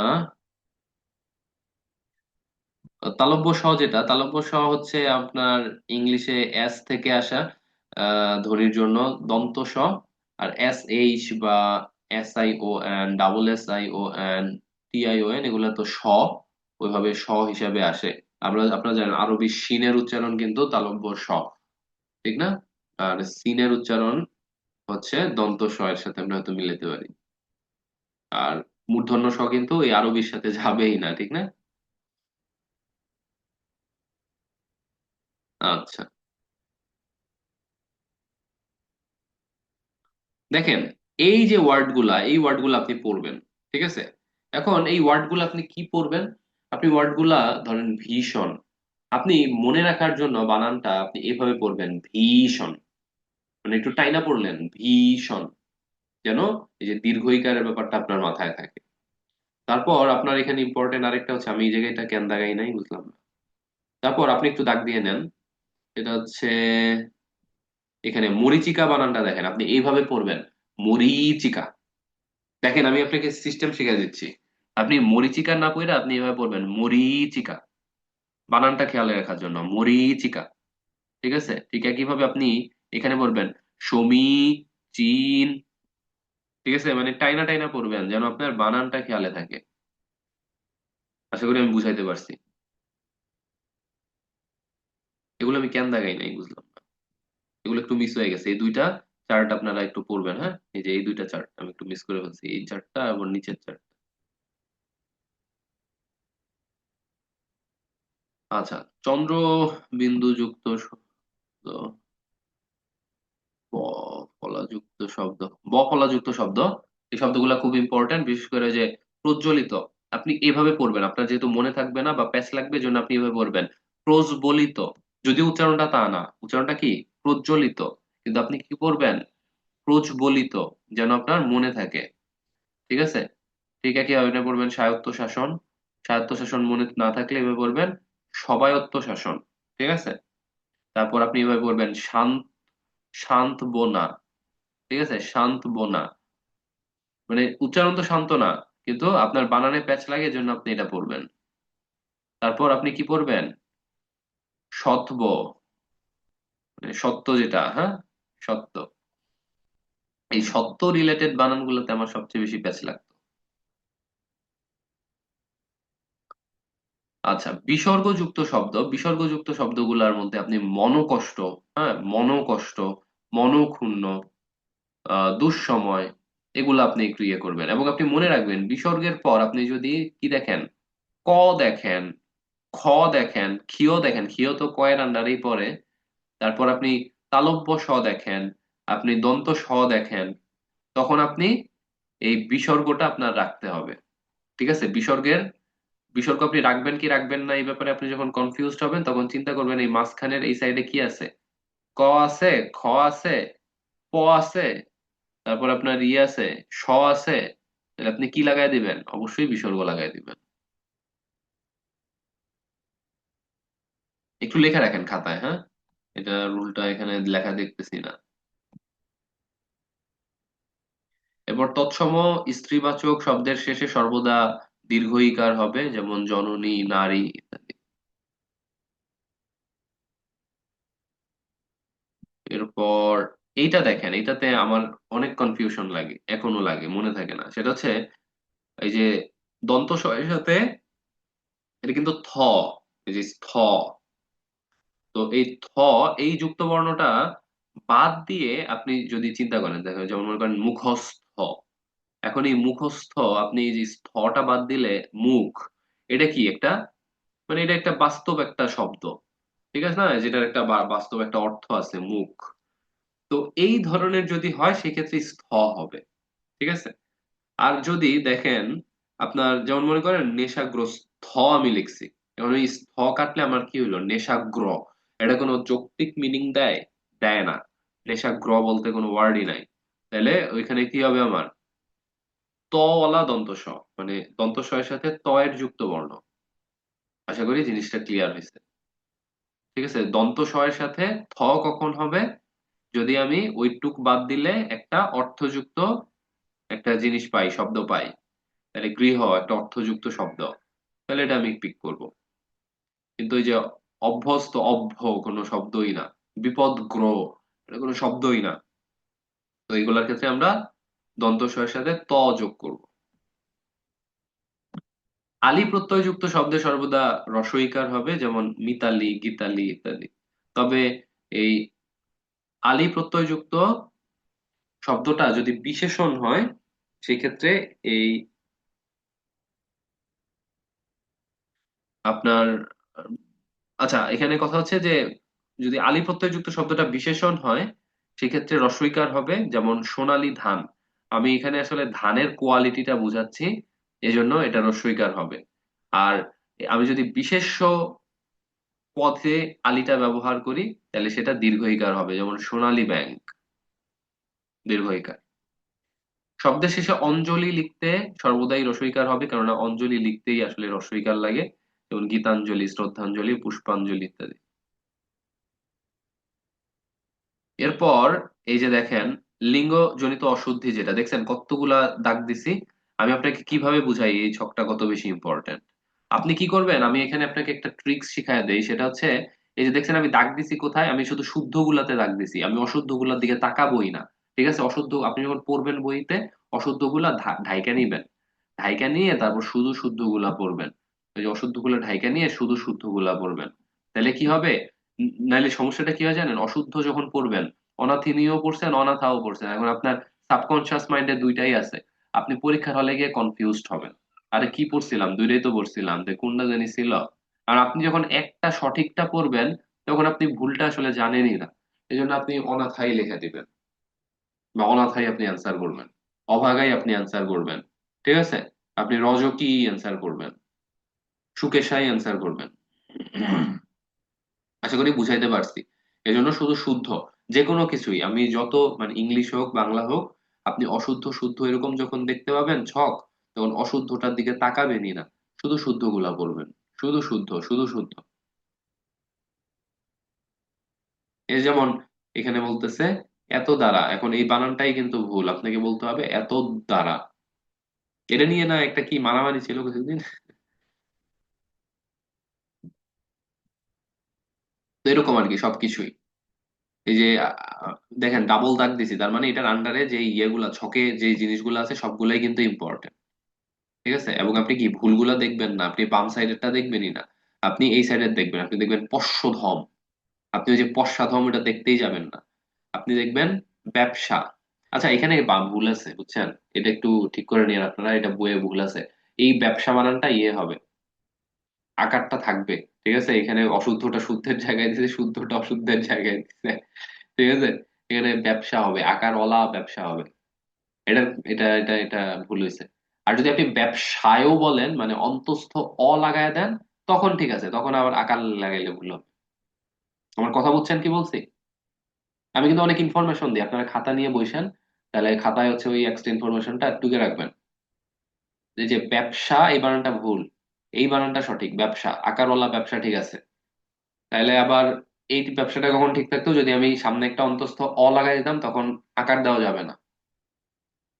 তারপরে দেখেন বন্দ্যোপাধ্যায়, এটা আপনি দেখবেন, আপনি এই বামেরটা দেখবেন না। মনমোহন, হ্যাঁ। শ্রদ্ধাঞ্জলি দেখছেন আপনার রসইকার কিন্তু। শিরশ্ছেদ আপনার কিন্তু তালব্য শ এবং ছয়ের যুক্তবর্ণ। এভাবে আপনি সবগুলা শুদ্ধগুলা কয়েকবার কয়েকবার করে দেখবেন, দেখছেন আপনি। আমি কি দিছি, ডাবল দাগ দিছি, তার মানে এগুলা কত ইম্পর্টেন্ট, আমি আপনাকে কিভাবে বুঝাই এগুলা কত ইম্পর্টেন্ট। দূষণীয়, হ্যাঁ। ব্যবহারিক, ব্যবহারিক দেখছেন, ব্যবহার কিন্তু আপনার কি আকার হবে না, কিন্তু ব্যবহারিকে কিন্তু আকার হবে, ওই যে ওই ব্যবসার মতন। তো আমি সবকিছু গো থ্রু করতেছি না, এখানে দাগানো জিনিসগুলো আপনি খুব ভালো মতন শেষ করবেন, আমি আপনার উপর বিশ্বাস রাখি। এবং আপনি কি অবশ্যই অবশ্যই শুধু শুদ্ধগুলাই দেখবেন, অশুদ্ধগুলোর দিকে আপনি চোখ তুলেই তাকাবেন না। এই যে বাক্য শুদ্ধিকরণের ক্ষেত্রে ওই একই কথাই প্রযোজ্য, আপনি শুধু শুদ্ধ বাক্যগুলা পড়ে যাবেন। ঠিক আছে, দেখছেন আমি এর জন্য দাগাইছিও শুদ্ধতে, মানে অশুদ্ধের দিকে আমি যাইই নাই। ঠিক আছে, শুদ্ধের দিকে আমি যাইই নাই।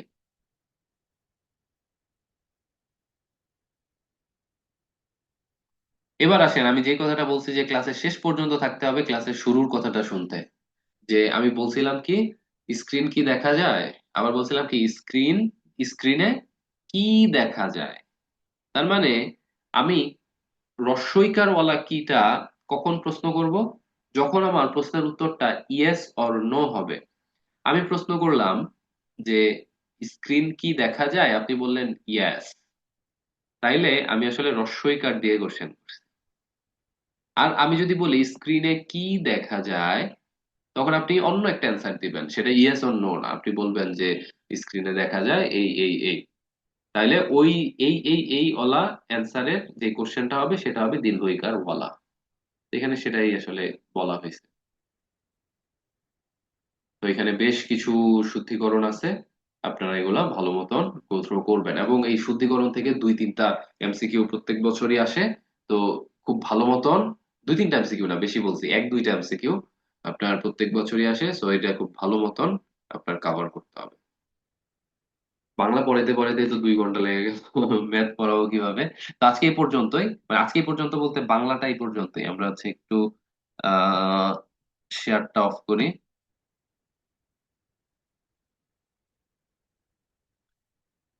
আমরা রেকর্ডটাও অফ